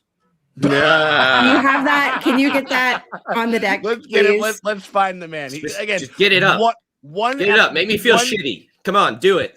I know. I've got to pick up the yellow dye, I guess. Oh my god! Yeah, so it's. How did I not really notice it that hard? That is the second. Crazy. Please show the class. What are we talking about? The second that he pops up awesome. and he's got the Beesbury yellow stash, I was just like, this motherfucker has Riz. Like, that's so crazy. I could not stand how good this is. That's a lot of mogging this beeswax. shit. It's so much wax and so much Or honey, and pollen, I love it. right? Like pollen would maybe kind of get you there or whatever, something like that. I mean, like, yeah. I mean, he's got like it looks like his mustache is getting ready to go to fucking Flavor Town over. Like Guy Fieri did a fucking once over on it. That shit is crazy, dude. Like, so Beesburys have a legend in the history of Westeros, and that is mostly that anytime you see a Beesbury, you're in for like that's a mad fucking lad. And I'm not going to explain to you why or how because that will be revealed in time. Right. But the fact that they just gave this man a yellow ass mustache and then waited till the penultimate episode to reveal it because he was in other episodes before this, but we didn't get a close up until right now. I was just like, that fucking stash. Holy shit, it's so good. That's so crazy. No, you're absolutely right. I remember like, and I think it's like, I guess like because like I didn't do any. Because I mean, like, obviously, when I'm in the bar and I'm kind of, and especially when it's a big episode, I have a handheld camera that I'm kind of getting some other shots and stuff. So I'm kind of just like glancing a little bit, like kind of out of the corner of my eye, and I don't really get a chance to like, to totally watch it. And then like I'm just like working on the edit and getting all that done, and it's like this little guy right down in the bottom and stuff like that. So that's the first time I'm like I'm clocking this shit, and like, thank you very much. I appreciate that. You're so welcome. That deeply. I mean, like yeah, I mean, like MP3s. I mean, there you go again. Wow. I'm just never gonna. We're just hold on. I'm gonna change the whole. I'm gonna take him out back in the pasture, guys. It'll be fine. No, it's like it's time to put me in a home. You know what I mean? Like I think we're about there. Hold on. I'm just now since we can't since we literally I'm not allowing us to move on from this. We're just gonna change it. So we will. All right. So the episode MP3 for this show, for this episode, but my MVP, my most valuable player, which is the thing that I'm trying to fucking talk about. But the MVP that I have for this one, again, what a champ! Just like I can't believe like all of this shit went down, and I'm kind of echoing a little bit of. I got two, right? And first one we're gonna give this is the silver medal. She's just being about it. All she wanted was her fucking what was like a birthday tourney to help out or whatever it is. But fucking Gwyn of Ashford, who just like is like, Dad, you're throwing me a birthday party? Cool, that sounds so great. That'll be fun. This really isn't my thing. I don't like seeing horses die or get lanced or whatever it is, but okay. Oh, I'm sorry. One of the biggest fucking calamities of the entire realm, brother killing brother, and this insane trial and stuff like that is happening. Okay, great. I've never seen somebody handle again. She's not the fact that she even showed up and isn't actively in tears is like among the greatest feats of courage that I think that anything could be mustered for anyone in this show. So shout out to fucking Gwyn of Ashford, one of the absolute goats to ever do it. That's my true. That's my silver. But I gotta shout like my other favorite. Before we get to your favorite, I just want to say that Gwyn Ashford reminds me. I gotta pull this.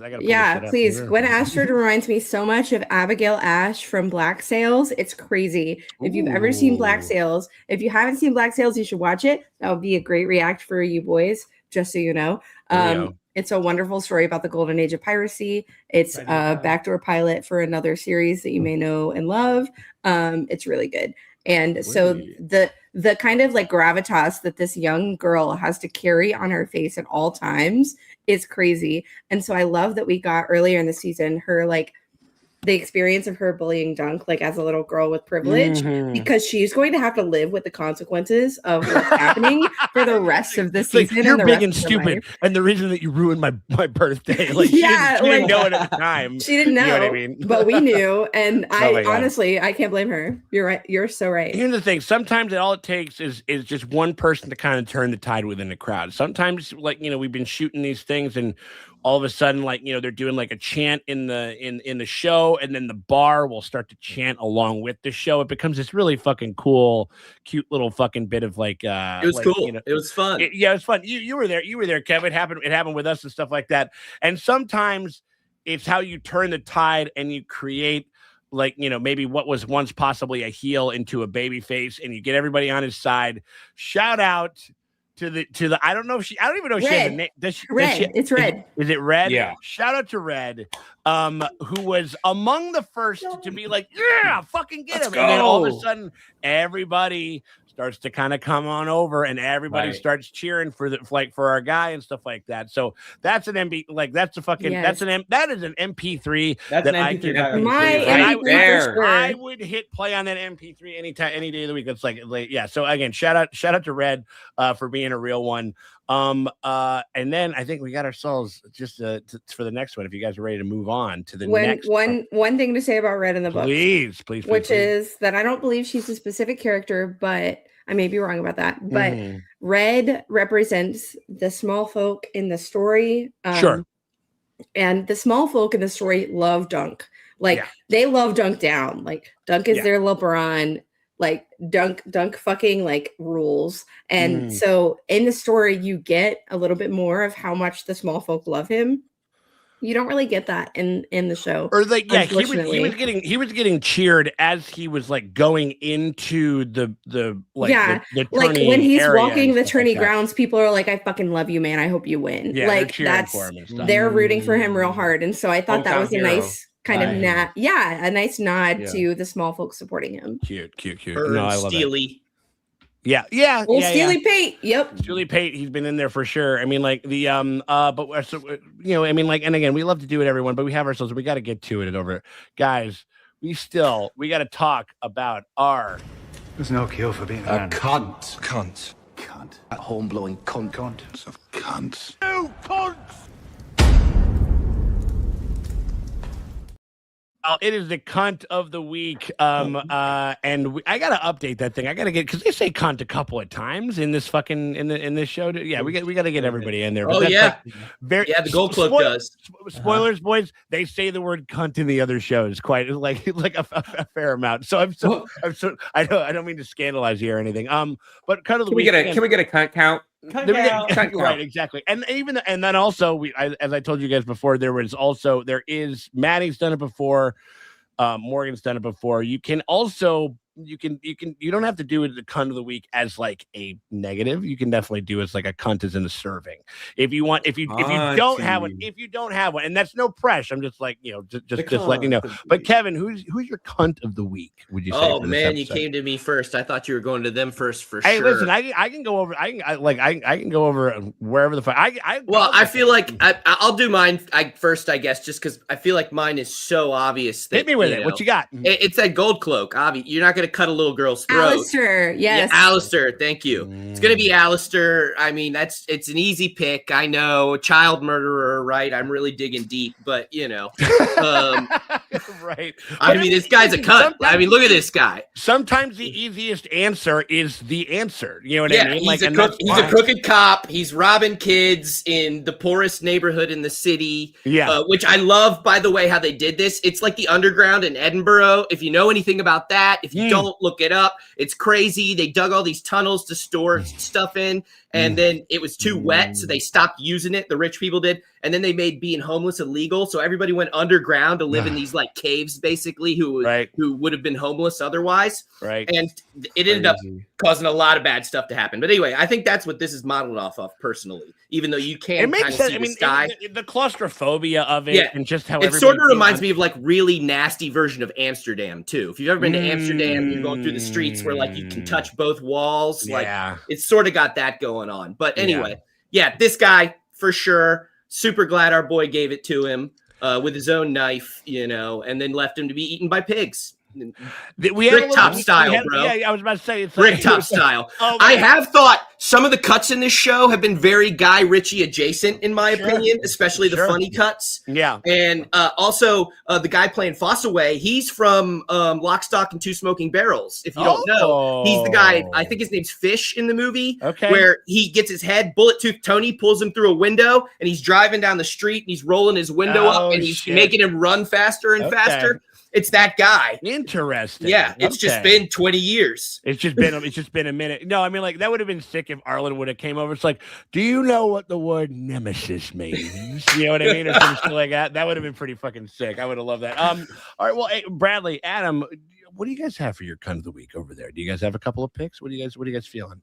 So I do have to give mine to Alistair too. I mean, it's fair. That's even in the moment we were watching, I was like, we haven't heard anything about this Rafe. We both literally said to each other, like, she definitely is gonna die. But I didn't think she was gonna die right here. I thought they were gonna draw her story out a little more. It was actually kind of shocking to have her die right then and there. It was slow. It was a very interesting way to like kill her. I think it was needed. For sure. Like the way it all just played out was very interesting. He had a wickedness to him. Some characters and you know, and it's not that like it's not this actor's face. Like I'm sure this is a lovely man. I did think. Do you guys know who? You can say it. He looks like a cunt. That's fine. You can say it. I mean, like they cast him for a reason. You know what I mean? Like they saw that like he had a capacity. Obviously, it's the makeup. It's the makeup. It's the makeup. It's the makeup. Shout out shout out acting. Shout out facial composition. Shout out character study. Like, he would love to hear you call him a cunt. That's what he's shooting for. It means he's doing his job. Yeah, he did a great job because he was full cunt. I think he was you just knew this was a bad dude from the second that you laid eyes on him. So I would say that's number one. You're gonna meet a lot of those, so just prepare. I've got a good cunt. I would say Arian was big time. There we go. And it doesn't matter how good his skin is or how nicely platinum his hair is. That was maybe some good cunt. Like Bradley looked at me, he was like, you kind of look like this guy, and I was like, "Don't say that." This I was about to say, "Oh wait, hold on. You mean to say that you have something against somebody with light blonde hair?" Yeah, no. He came on screen, and Adam was like, "What do you mean you're attracted to him?" And I was like, "I have some bad news for you." Okay, listen. This guy's awful. Finn Bennett is hot and supports Finn Bennett Palestine. is hot in every iteration of anything that he's ever been. Finn Bennett is hot and supports Palestine. All right, well, I'm into him now. He's hot. He's hot in True Detective Night Country, where he's in a parka the entire time. He has a gorgeous indigenous girlfriend, like Slay. What more? Yeah. You know what? I stand with him as I'm separating the actor from the character. Yeah, you know that's what? fair. Yeah, here we go. This is a good photo for Ugly. And besides, God, he was such a fucking dick, and I wanted him. Maybe he goes on to be like relevant in all of the story for years to come. I was like, yeah, Dunk, behead him, because I just was like, this guy is such an asshole. No, like at the round table, the way he was even like regarding essentially his peers, he was a dick to them, and so it was like he thinks so little of everybody else. And then I think it was Darian or something. Is he the one who was like the dreamer, the brother? What's his name? The brother. Darren, thank you. Darren, yeah. He was the one who was like, he thinks she's like a god, and he thinks she's like a dragon, and you see that in the way he carries himself. It's like, his body language is so narcissistic. After he gets hit. That tongue. Don't talk about the tongue. I'm sure you were equal parts repulsed and intrigued. Like, you know what I mean? That was my good cut of the week. Was that tongue? Wow. I've been thinking about that. That's kept me up for nights. Liquor. And in this episode, we get a shot of his teeth, and his teeth are a little Yeah. Right. I don't know if he just has those as a human being. But there's that would be a very interesting. That would be a very interesting kind of bit of like makeup work if they decided to kind of do it or whatever. Style, sharpen the teeth. Yeah. Oh no. Right. That would be That or you could see him being kind of that crazy, like in the sense of just being like, no, I want to give him a little sharp. That's the key word, and that's why I'm sitting over here stunned that you guys are talking like this about someone who's so clearly mentally ill that we should feel bad for. I mean, he literally. Okay, to be clear, he literally is a pedophile. That's he needs to be in care, friends. Okay? He tried to turn. The man thinks he's a lizard. All right. I mean, no, we're talking about like we're literally lizard people. Like, yeah, he thinks he's a lizard. All right. What do you expect from? He's a lizard with infinite power. All right. You're right. This is the whole. But again, like as we should love this man. But Finn Bennett is hot. Let us have this. As we understand, as we've always come to understand, like, whether it's like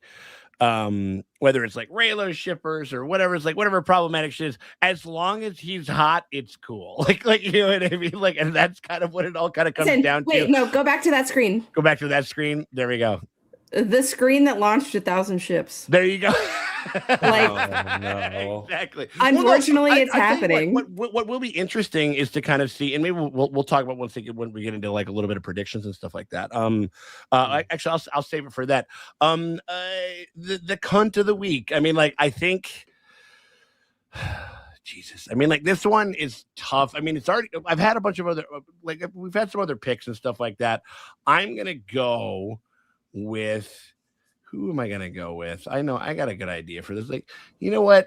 Listen, I'm just going to go with this guy, and these are going to be reasons that that you guys will not necessarily get.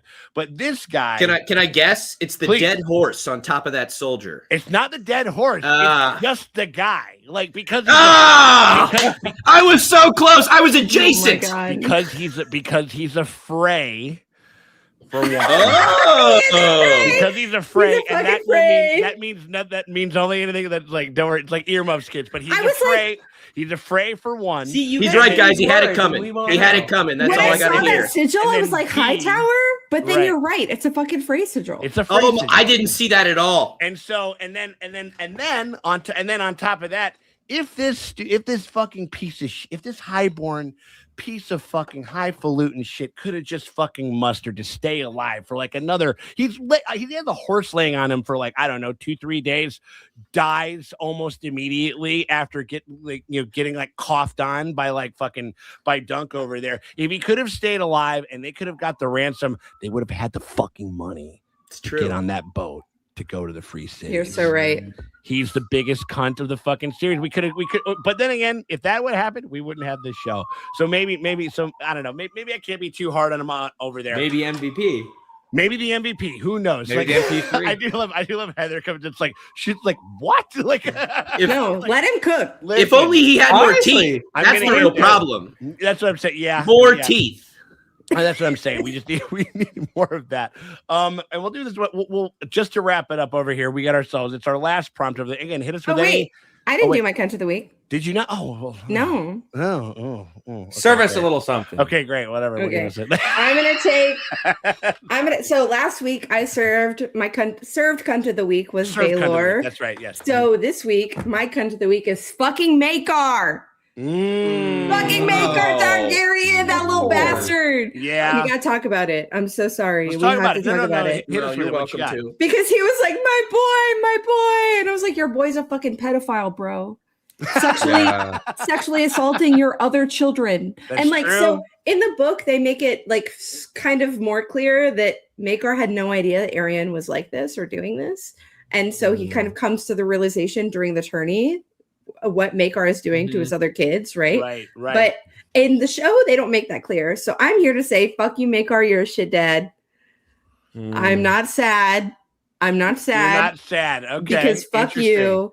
because fuck you. You deserve to live with this. This is the forever. only fucking still that I can find that I'm pretty sure is him in this. You know what I mean? Yeah, he doesn't really make it. He doesn't really make a fucking. So he does a drive by on Dunk when Dunk stands up and like he's like, ding, fuck you, and then he goes right back down, and then you see the shot right after, like if you go back to the tell him, like right after or before that is when he hits the mace onto Baylor's helm. It's like right here, I think, or whatever. Yeah. I don't want to get. Yeah, right back right there. I don't want to get copyright. I don't want to get copyright. It's like right there. Yeah. That's everybody watching it. That's everybody watching it right exactly. there. That's the watchers in the bar. And it's us. Look at us. Yeah, no shit, right. And so Makar, fuck you, Makar. I hope you feel like shit about this forever. You know, that's also fair. Your son is a pedophile, and you have to live with that for the rest of your life. There you go, man. I mean, like I have liked how they've shaded him, but he is also like he's a piece of. I mean, like he sucks. Like, you know what I mean? Like he definitely is like. Minor spoilers. You get your wish, so. He gets there eventually. You know what I mean? Like, I mean, everybody dies. I mean, everybody dies eventually in this thing, you know. But I think that's a strong cunt of the week. I enjoy that one. Like, totally. It's a fierce cunt of the week. That's what I'm saying. Yes. And so, Bradley, Adam, we're gonna talk. I would love to hear your guys' things here for this one, because our three-eyed raven predictions. I figure we bring it back over there, especially for the boys that are flying completely fucking blind on this. So we can give you like just predictions, blind predictions. Where do you think that this is going? Like the fallout of this? Did you watch the preview for next week? So we didn't. We didn't watch the preview. Okay, love it. Good. Let's hear it. They give too much away in my opinion. I agree. Yeah, but anyway. Okay, shoot. I wish I would have taken a moment. Maddie said something earlier that I was like, I actually hope that there's still a chance that they touch on that later. Oh, shoot. I need what was it? I need Egg and Dunk to make up, because them being mad at each other makes me sad. Have they been too icy a little bit? Yeah, you know? It stresses me out. I've loved so far. The pattern so far is that like Dunk can't stay mad long at all. Yeah, I think he already is. And I don't know. They even had that little thing like where he goes like, "I'll hunt you down with dogs," and then he gave him the little wolf or whatever. Yeah. Oh, okay. So it was, like in that, I think it's already starting to crack a little bit, but I think it'll be. I think you're right. And as far as like I want. Now I'm like, I'm a big schmaltzy guy. So I'm just like, give him a fucking hug or something like that. You know what I mean? Like, you know what I mean? Like this whole thing. I know you're at work and shit, but like, fuck that. Like, you got to bring it in. I think that's fair. You need a little bit of that emotional recompense, I think, from that. I need Dunk adopts Egg, so he doesn't have to be a target. Right. No, he doesn't want to. He doesn't want to be. He clearly doesn't want to be. No, I need Aaron to get his dick cut off, because it's what came pretty he close. Did that happened? So that's what I would say. Okay, wait, hold on. Did he get his dick cut? No, I think that's some thigh action. So it was again back to region. Like, the way that the camera moved. It looked like it hit him in the groin, like, and not. It's in the area for sure. It's definitely. I thought it cut. It caught ball at cut least his dick off, but I couldn't tell what weapon hit him. I couldn't tell what it was. Oh, okay, interesting. As in, like, what type of a parry weapon? Like a metal bar, like, so I couldn't tell if it just hit him. Do you want me to spoil that for you? Go for it, dude. He's wearing like a metal cup around his dick. It's part of that armor for sure. It hits his leg. It doesn't actually castrate him. But that's like a killer blow. That is a spot you would go for because it's a gap in the armor and it's a femoral artery. Yeah. So it's like I wanted him to get castrated because listen and hear me out. It's not usually how I start my sentences. I wanted him to get castrated because of the fucking backstory. That Egg was like when I was a little kid. He'd come to my room and he threatened to castrate me. Yes. I mean, at the very least, we have the symmetry of it goes like, put a fucking blade between my fucking squire's legs, will you? I'll put a blade between your legs. It didn't quite get there, but it's I think Dunk was definitely trying to avenge Egg. I love that. I love that.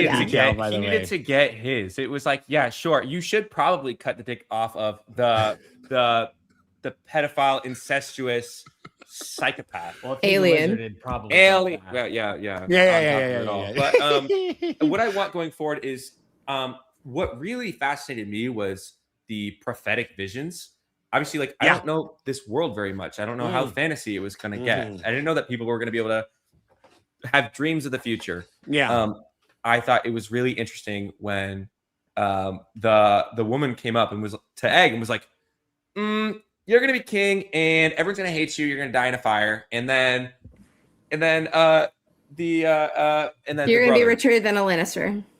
Yes, and then again the scene in the future with like Dunk and the slain dragon. That I love that. I feel like that invited me into the start of an entirely new tale, like a hero's journey for Dunk, of like you are going to either become a symbol of something, like you know, the Targaryens and the dragon. Like you're either going to lead to the fall of an empire, or you are going to literally kill a dragon. I don't know, but like that invited me into a story, and it made me feel like, oh, I'm not worried about Dunk dying anymore, because I feel like I'm gonna get his arc. Like, so I just want to learn more about where will he go from here, because he's clearly not the only person who has this strong sense of like the meaning of honor and what it means to lead and be a knight has been lost on the people. And if I think the people need somebody who is a symbol of that, and I think Dunk could be that person, and that makes what he set out to do so much bigger than his initial purpose. He doesn't even know how big his purpose might be. Like that is what I get and have gathered from that's an exciting prospect of what's kind of going forward. Yes. I can't wait for you to see what comes next, is what I'll say about that. Hell yeah. I can't wait. Anyway, I'm so excited for you. And then the other element about that was also very interesting is that she did say she was like you're gonna, like your ashes will feed the soil beneath them, and then everybody will rejoice and like in you dying. The people will rejoice. And I'm just like this cute little guy, dude who clearly fucks with like our himbo Superman Clark Kent like figure here. Like what happens here? You know what I mean? What does he do? Because I'd be crushed. So if Egg died. Even as like I had kind of had my guesses about Egg a little bit, like about the head shaved. I like kind of I was like, I don't want to call that. I kind of had that moment. Again, I thought he was not going to be. I thought he was going to be cousin of the Targaryen. Like I kind of I didn't know he was going to be right. Just straight up in the he's given family photo on the mantelpiece of the White House. You know what I mean? So when he's given that prophecy, all my brain was like, I don't know. I hadn't looked up how far prior to Game of Thrones this is, like where it sits in the timeline. I was like, oh, that almost sealed the deal. I was like, he's probably a king in Game of Thrones that I don't know about. Like that. I was like, he's definitely that. For and sure. Something happens in there that he dies that way. Like I thought it was a way to like kind of Easter egg into Game of Thrones. So what I'll say. So what I'll say is that with the fact that I don't think that we made that pun yet, and Jesus, you did. No, you did make that pun. Did we make that pun? Okay, you made that pun before. Of course. Well, there goes me not giving myself any credit, but well done regardless. Like, you know what I mean? Like, it's beautiful. Like, anyway. What I want to say is that this is the Hedge Knight, which follows Dunk and Egg, and there are a couple of other books. I'm not going to tell you who or what they're about. But the series that George R. R. Martin has planned is 12 books long. And already in the second and third book, you meet characters that you will see in Game of Thrones. So it's like a 80-year gap? Ish. Yeah. Ish. Yeah. We're not for sure, but it's one or two generations. Like it's close. Yeah, it's about two generations. I'd say. Yeah. Two big they're going to be real old in Game of Thrones. Yeah. But they will impact the story. Yes, 100%. Yes, you will like when you start Game of Thrones, you will meet a character and you'll be like, oh.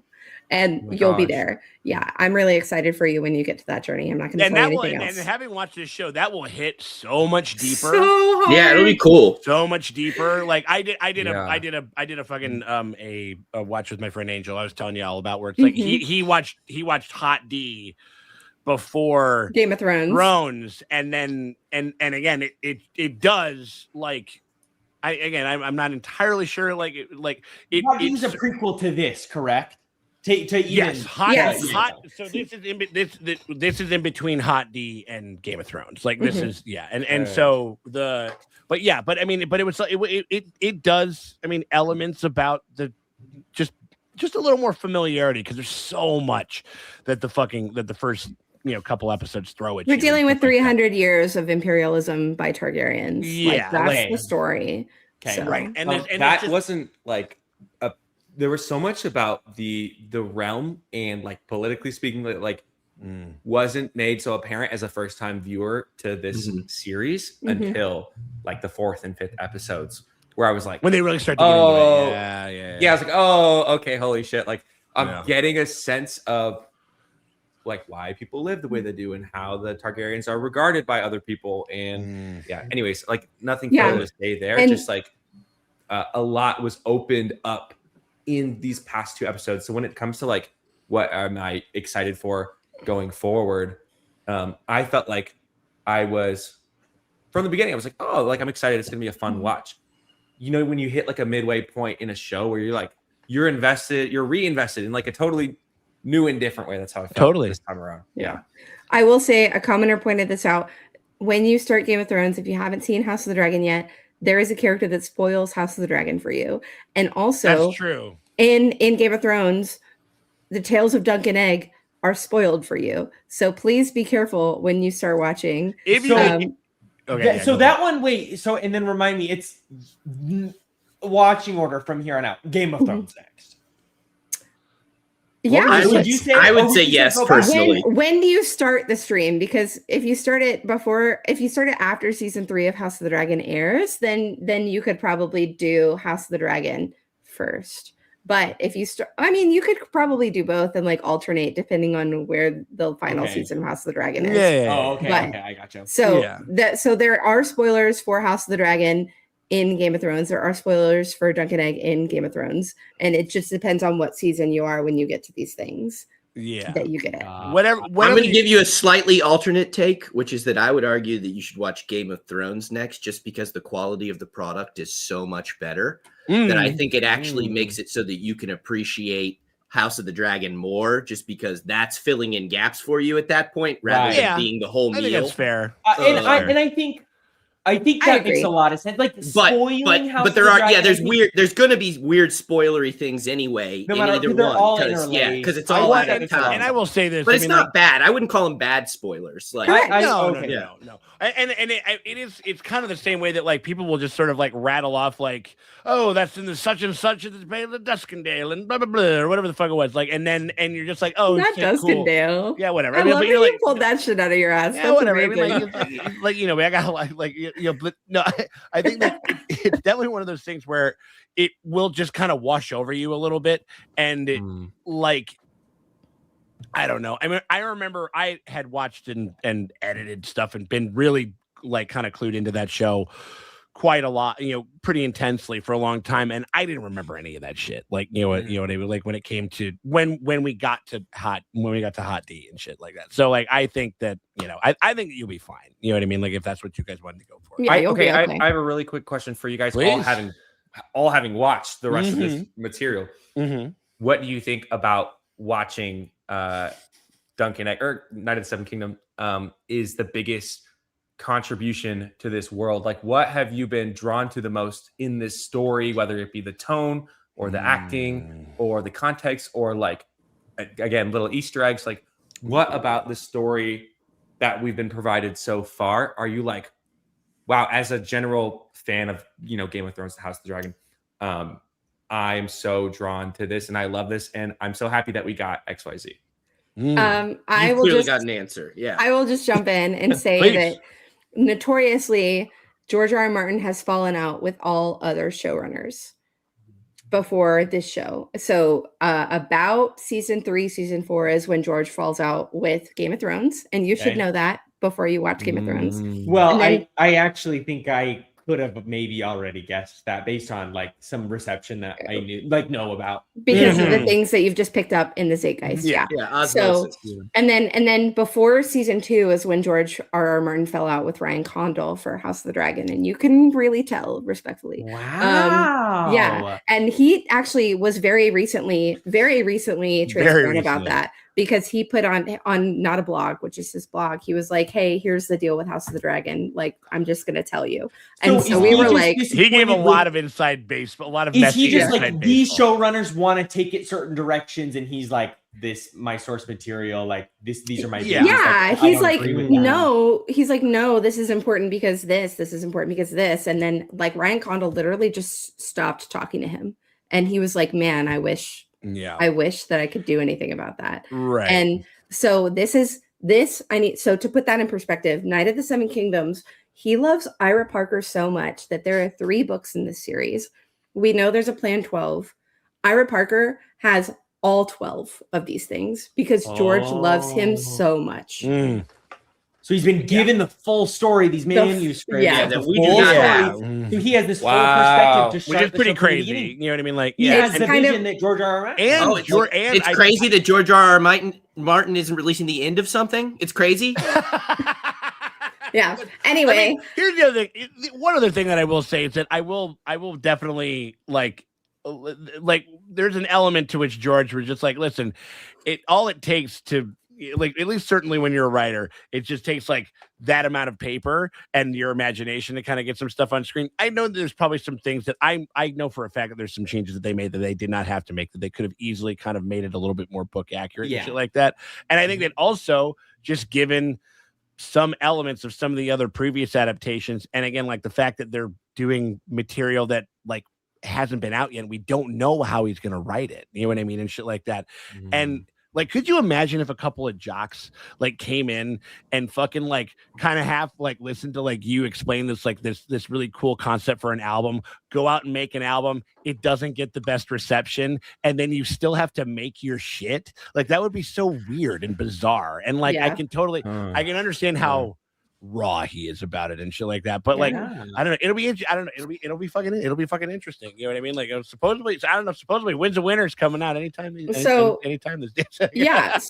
regardless of House of the Dragon, regardless of Game of Thrones, yikes. Sorry, not to lead the witness or whatever, but like, so we have Dunk and Egg, which is an unfinished series, and we know that Ira Parker has the blueprints to the point where like we knew that David and DB, like, we knew that they quote unquote guessed. Like, we know they had the bullet points. They didn't have the full story. Right. I have reason to believe that Ira Parker has the full outline of the story that's going to be told, because we know point A is the episode 1, scene 1, 0 seconds of this show. And there is a point Z that we know that we get to. Yeah. You don't know what that is, but book readers know what that is because George has spoken about it. And so we want to get from A to Z, and we have like ABC, but then we have the rest of the alphabet to get through. And so I think that's really, really interesting. It'll be interesting. Cool, it's going to be sick. Ira Parker has the whole alphabet, so I can't wait to see what he does with it. It'll be really interesting to kind of see how they roll with it. I mean, like, oh yeah, please. How can I ask what perspective the books are written from? Are they from Dunks? Purely from Drunks. So famously, Game of Thrones, A Song of Ice and Fire is written from several viewpoints. Like third person omniscient, like thoughts? Yeah. Like you're inside of their head and you're like, and you're seeing what they're seeing. Third person omniscient. However, each chapter is like Ned 1, Arya 2, like Sansa 1, 2. Okay. Catelyn 2. Like, so like the points of view are labeled like Ned has like 3 chapters in the book, so it won't, I mean, it's more than that, but like it'll be like Ned 1, Sansa 1, Ned 2, Sansa 2, things like that. So you can see how many point of view chapters a character has in A Song of Ice and Fire.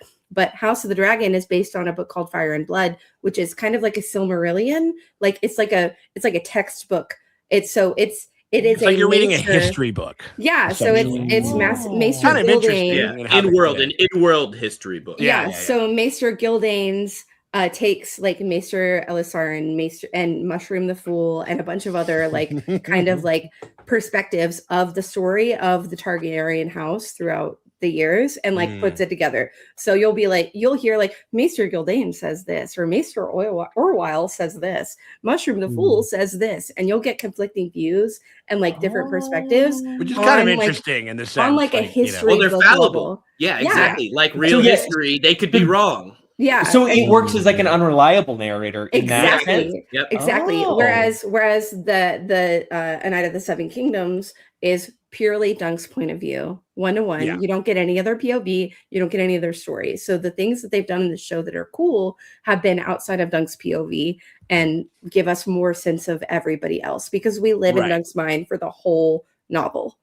And it's cool. Okay. Sweet. That's Look a at great like creative description. I started skipping chapters like characters I didn't want to know more about. I was like, that is dedication. Number one, terrible. Don't do that. Number What's that? two, don't skip chapters because shit happens in that chapter. There's good stuff in there. Like, it's like even if somebody from me don't like, there's a lot of good stuff in there. But also, like, I'm working. I love it. Oh, I love creative descriptions. Like, man, I gotta read the books now. Yeah. So Looks the cool great. thing that I'm doing with Maester Mary, who you may know of some former really interesting podcasts, is I am looking at all of the female points of view of the Song of Ice and Fire series and comparing it with the Mists of Avalon, which is a retelling of Arthuriana through only the women's point of view. Right. And so like that's something that I'm actually really passionate about and really interested in, and I'm constantly like pulling from. And so that's something that I'm really, like getting my hands on. So point of view in a story is always something that I'm like watching for. Yeah. You know what I mean? So That's why I was interested to know how they are doing Dunks versus there's so many people in Game of Thrones that I can't imagine it was omniscient. Yeah, so that exactly. was kind of my question. yeah. It's almost like the only way that you kind of could and like kind of encapsulate everything and shit like that. And the cool thing- They could have peep showed it. They could have. So they do kind of peep show it in that. Yeah. So the cool thing Just about hear his thoughts. There we the go. cool thing about A Song of Ice and Fire is that there's always an intro and an outro, like an epilogue and an intro log or whatever. That is like that's a point of view you'll never see again. So in the first one, you get is it Waymar Royce, who is one of the characters going to the wall, and shit happens at the wall, and then you don't hear from that character again, and then Ned 1 starts, and then you just have the story. Okay. And so That's cool. it's really interesting. And then It's at sick. the end of a Game of Thrones, you get like another character, and you're like, what the fuck does this mean for the overall plot? I don't know. Right. And so it's pretty fun. Hell yeah. No, I mean, like, and I think that, I mean, like, it's a big one, but again, this is a great keyhole into it. You know what I mean? Like, again, like, and again, we're kind of just scratching the surface. I mean, with the predictions and stuff like that, like, as far as how they'll handle, I'm not sure, because now I kind of knew, because I'm on the internet and I'm like the mod of the fucking comments and shit like that. I knew that something was going to happen to Baylor. I didn't know what. I didn't know if it was going to be, I could like, oh, he's incapacitated and he can't serve or whatever. You know what I mean? Some shit like that. Or it's like, or possibly die. I knew that something bad was going to happen. But what I will be very interested to kind of see is a couple of things. Is now that he's cool, like, and we also have this kind of interesting mirror of the fact that, like, because, and even though I'm glad that we have Egg there and we have a couple of witnesses there, because, like, Baylor does say, like, yo, like, I want you to be in my squad. You know what I mean? He says that. It's kind of mirroring, like, Arlen a little bit, as in, like, did I get knighted? Really? Sort of? Yeah, maybe, sort of, whatever. You know what I mean? Like, I don't know. Like, yeah, absolutely. Like, that type of stuff. He did puke like right after he did it. Like, you just lay in piles. Like, as soon as he fucking gave me, like, hit me with it or whatever. But like, is that gonna be fought against with them? Are they gonna be like, you mean the fucking guy who's basically who is kind of responsible, at least maybe in part, for Baylor dying? We're gonna have him be on the Kingsguard?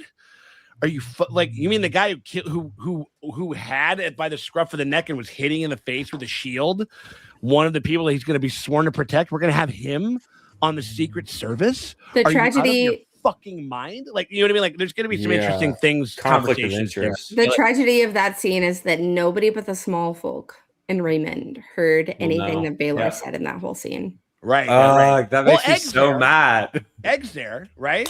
Well, Egg is there, right. but as he's very biased towards Dunk. Yeah, of course. So that's going to be used to discount him. You're right. At this rate, the family's not listening to Egg. Yeah, he's literally. To be fair, he's 9. I mean, right. He is a small folk indeed. Yes. Like, he's a 9-year-old runaway, so they're just like, shut the fuck up, dude. Like, I don't care what your favorite Pokemon is. I got shit to do. Like, right. Clearly Charizard. Like, but yeah. So but yeah. I mean, so I think there's gonna be some interesting stuff. Like, Kev, Maddie, what you got as far as predictions for next episode, or what? I mean, like, you guys are book readers, so like, what do you look, or like, what do you want them to highlight? Well, here's what happens. No, okay, there we go.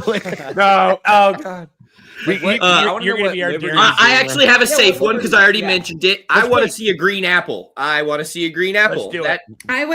that green apple. I'd love to see a green apple. Yeah. So that'll be my prediction for the next episode. And we were talking about what's like our favorite thing from mine is the tone for sure. I'm this show is like tailor made for me to the point where like I already think this is my favorite Game of Thrones product ever. This is pretty different, except for these last few episodes have given you a taste of what like normal Game of Thrones is more like. This like wholesome aspect is very missing from a lot of the other stuff.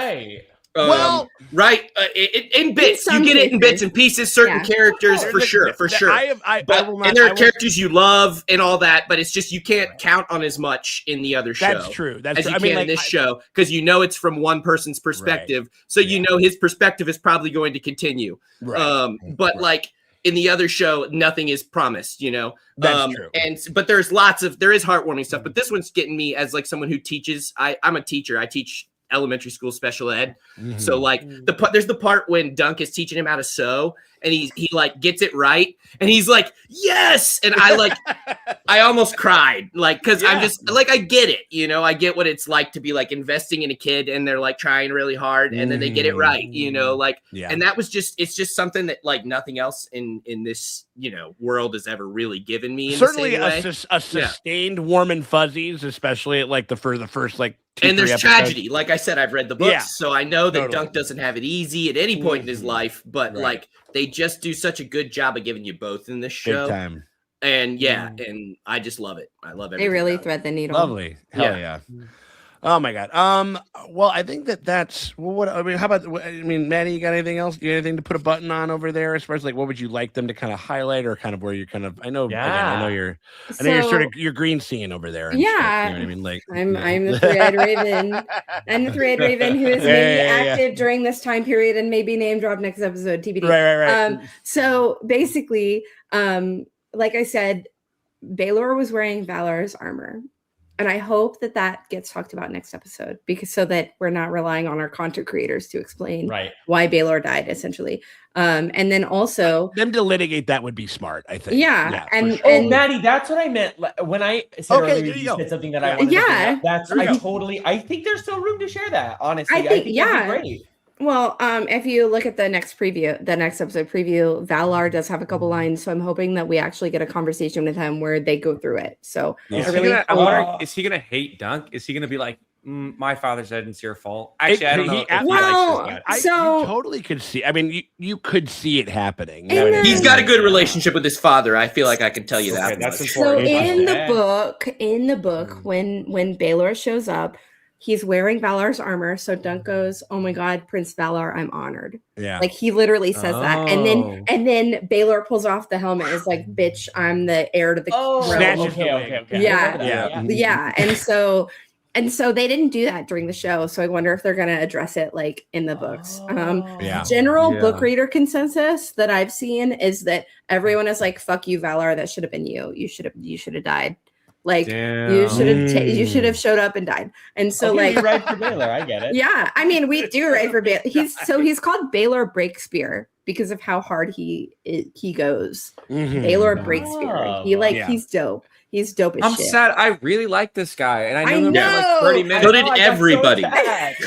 Yeah, No, so I mean, did like, everybody. no, so everybody- did Like Rome. everybody in world, everybody. He's like the Yeah. most popular guy in Westeros. Yeah, And like, Dunk fucking kills him. Not Yeah, it's literally, his fault. but like, yeah. I was like, how like, rare to get it's someone the who's like, catalyst that brings it. That takes it's it like off. it's like if you know, like Brad Pitt pushed you out of the way and took a car hit for you and then died. Okay, Like, I wouldn't think say of how Brad America Pitt. would feel about Definitely, you. I like mean- his kids would feel Listen, awesome about. Great, yeah. Brad Pitt notoriously hits his children. If you don't Okay, know sorry. I'm Maybe sorry that to was a tell bad. you. I'm just saying America. Okay, Yeah, we love right. child It would be like- abusers in it this would- That's country. true, Mr. It would be Ryan. like Pedro. It would be like Pedro Pascal. Like, Yes, honestly, thank I you, would thank you. say. Pedro is a much better person Yeah. until we find out he's a monster too. But for Right. now, he's great. Too No, far. Pedro's great. It'll Pedro's great. never.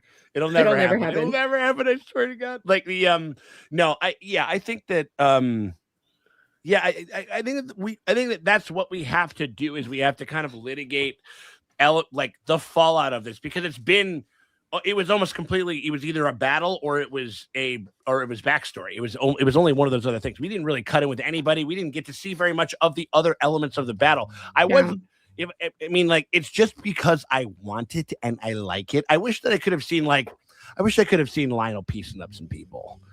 You know what I mean? The Laughing Storm. I feel like there's more to Lionel's story, and I feel like we'll get it. I think so too. I mean, maybe that's just me picking nits. Like, that's not me. He is not the like other me. guy fighting Maekar when he kills right. Baylor, and he's Although it's hard to he's miss looking at him, and he Right. swings backwards and He kills doesn't his even brother. know. He doesn't Yeah. even know he hit him. Yeah. Yeah, Yeah. It's, It's brutal, dude. It's so crazy. But yeah, I mean, like, I think it's gonna have to be a lot of just kind of litigating the fallout of what this means and everything, and then we're gonna be like, where do we go from here? What There's do we do a in little season bit. 2, you know, like, There's a little bit of book after that moment, but not much. So I'm excited to see. Yeah. I'm excited to see what they do to make a whole episode. I hope out they of it, fucking. that's Yeah, for I hope they stretch their legs because when they've made show inventions, it's been good. Like, it's been quite fucking good. So, like, I don't know. I've been stoked to see it. Well, man, I mean, I think that's about all she wrote for it over there. I think we're ready to wrap it up. I want to say shout out to everybody who hit us with a super chat out there. Slurpee, Worth It All, Nicole Emery. Were there any super chats that we missed? Did we miss any? We have 140.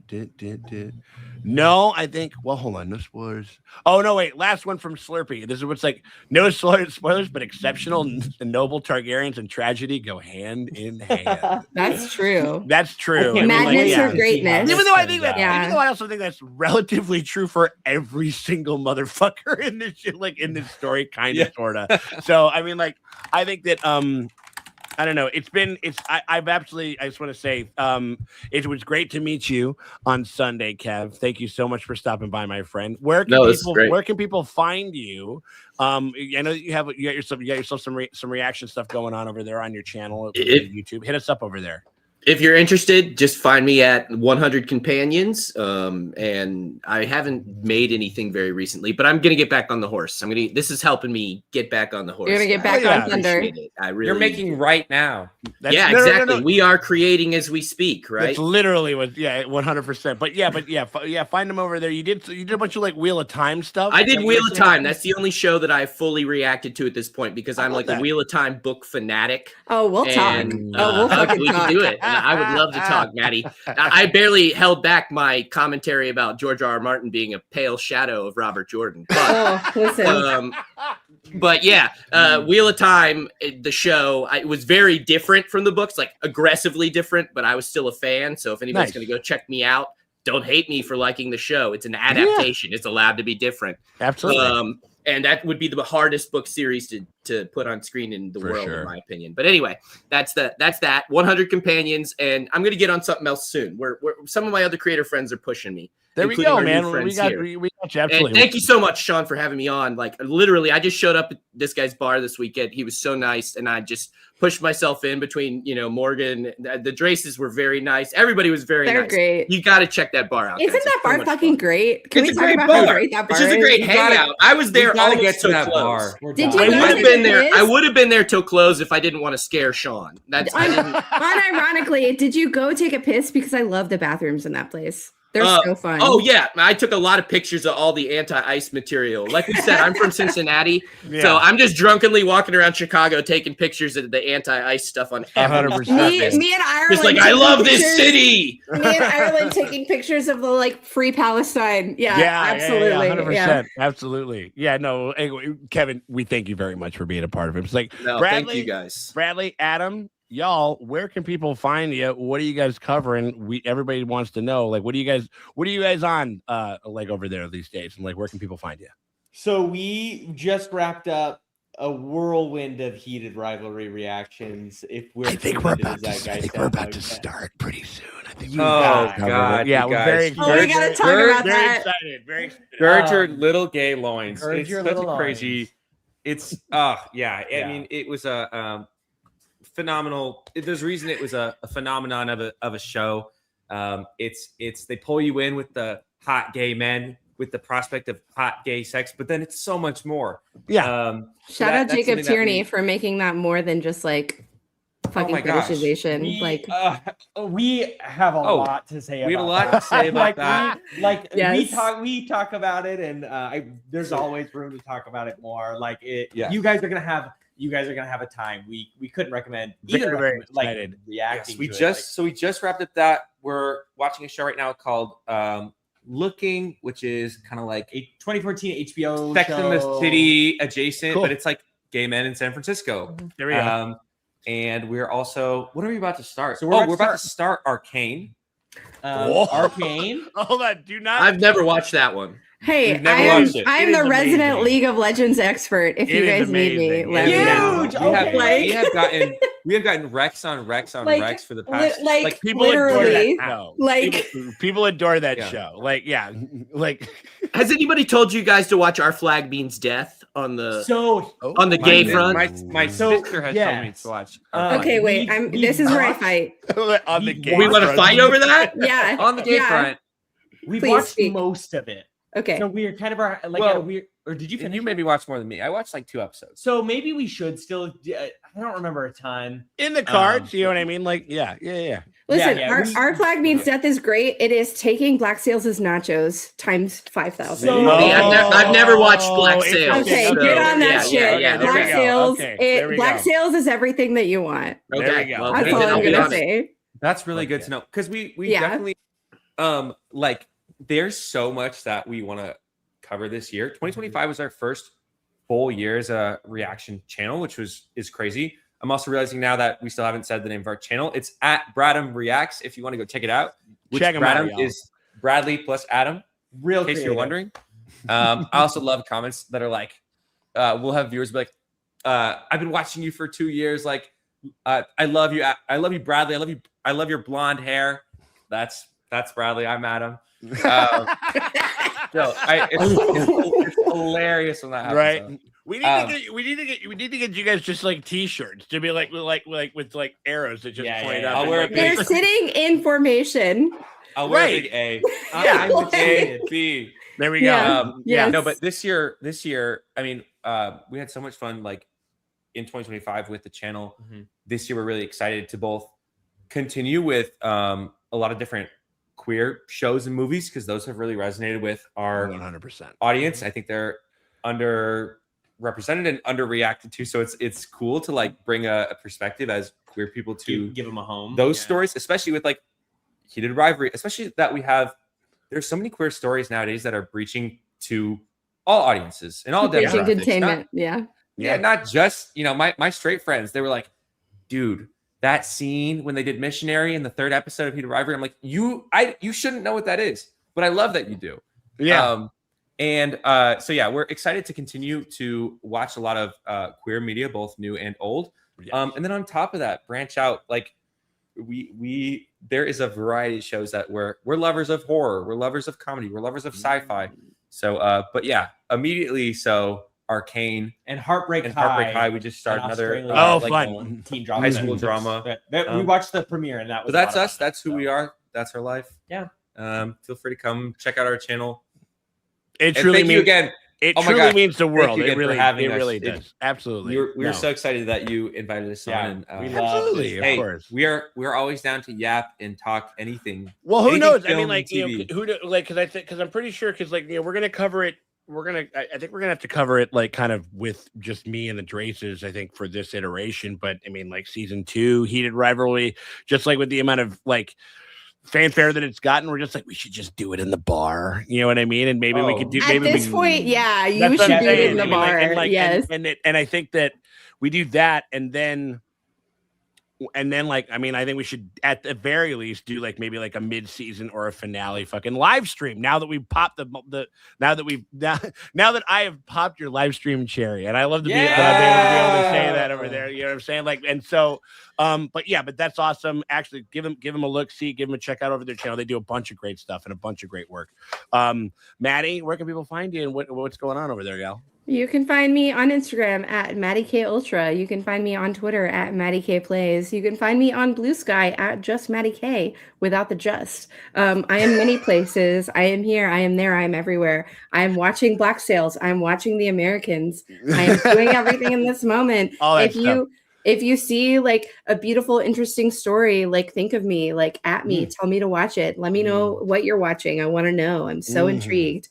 And again, if you guys want to call justice and say, let's do some fucking Andor rewatches, let me know. I'm there. Let's do some Arcane watches. Let me know I'm there. For I'm sure. Andor's on our list too. Absolutely. Yeah. So I like to describe myself as a verber of nouns. And I do lots of things. I'm a Renaissance woman. And I'd love to, bring my expertise to anything you want to talk about. So A+ collaborator if you guys ever need anybody to jump Clearly, on. Clearly, that was proven throughout the 100%. And we also just coming in under the wire. We got two super chats coming in under the wire. This is an OG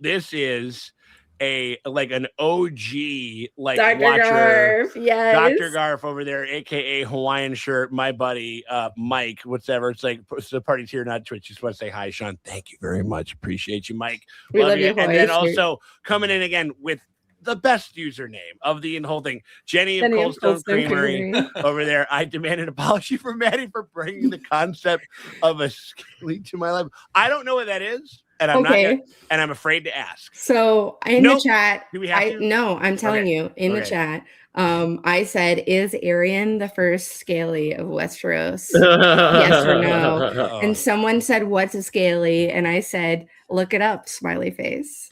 And I got that super chat in reaction. So thank you, Jenny of Coldstone Creamery. Your name makes me sad every time I read it. I can't wait to understand and translate it. I'm really excited for this journey and how much everybody's lives are going to be ruined. And genuinely, I can't wait. I always love, like, sometimes like you see like you see like a trailer for something, or a friend gives you a recommendation, like, oh god, okay, I'm gonna have to make room for watching that show or reading that book or doing that other thing. I love that this is the opposite of that, where it's like, I will not be looking up what that is unless you tell it to me. Like, I'm not talking about it. You know what I mean? Like, so poll of the streamers here, do you know what a scaly is? I might have just looked it up. Okay, so we got one. We got one. Okay. Adam is a no. Live. Talk about live. Kevin is a yes or a no. Scalies, chuds, yeah, we know what they are. Okay, Sean, do you know what a scaly is? No. Okay, when I say the word furry, you get a certain thing in your mind. Okay, sure. When I say the word scaly, you get the same thing in your mind. I was kind of thinking it was a sexy deal, like, or whatever it is. It was. So, yeah, okay, cool. Arian is a scaly. That ain't so bad. It's canon. Fine. That's fine. That ain't nothing. All right. Well, anyway, all right. And on that note, we appreciate y'all very much for hanging out with us again. Hit us up over here on keep it over here on Sean Tank Top. We got ourselves another week of reactions. We will be back for the grand finale of Tall Tuesdays. But keep it right here. Hit that like, hit that subscribe, hit that heart button, because that shit always helps and never fucking hurts. Also, hit us up over on our Patreon if you guys want to get early and cut access to all of that. Bunch of exclusive stuff. You guys get it before anybody else. else does. You guys can help us choose the shows that we're going to be watching in the future and everything like that. And believe me, we need thine own guiding hand because there is a lot of content out there. And so we just want to say you guys get to be a part of all that stuff. We greatly appreciate y'all for hanging out. Shout out to everybody in the super chats. Shout out to everybody in the chat in general, keeping it live over there. We really do appreciate you guys. We'll see you guys next week. You guys, take it easy, and we'll check y'all later. Let's Bye. go.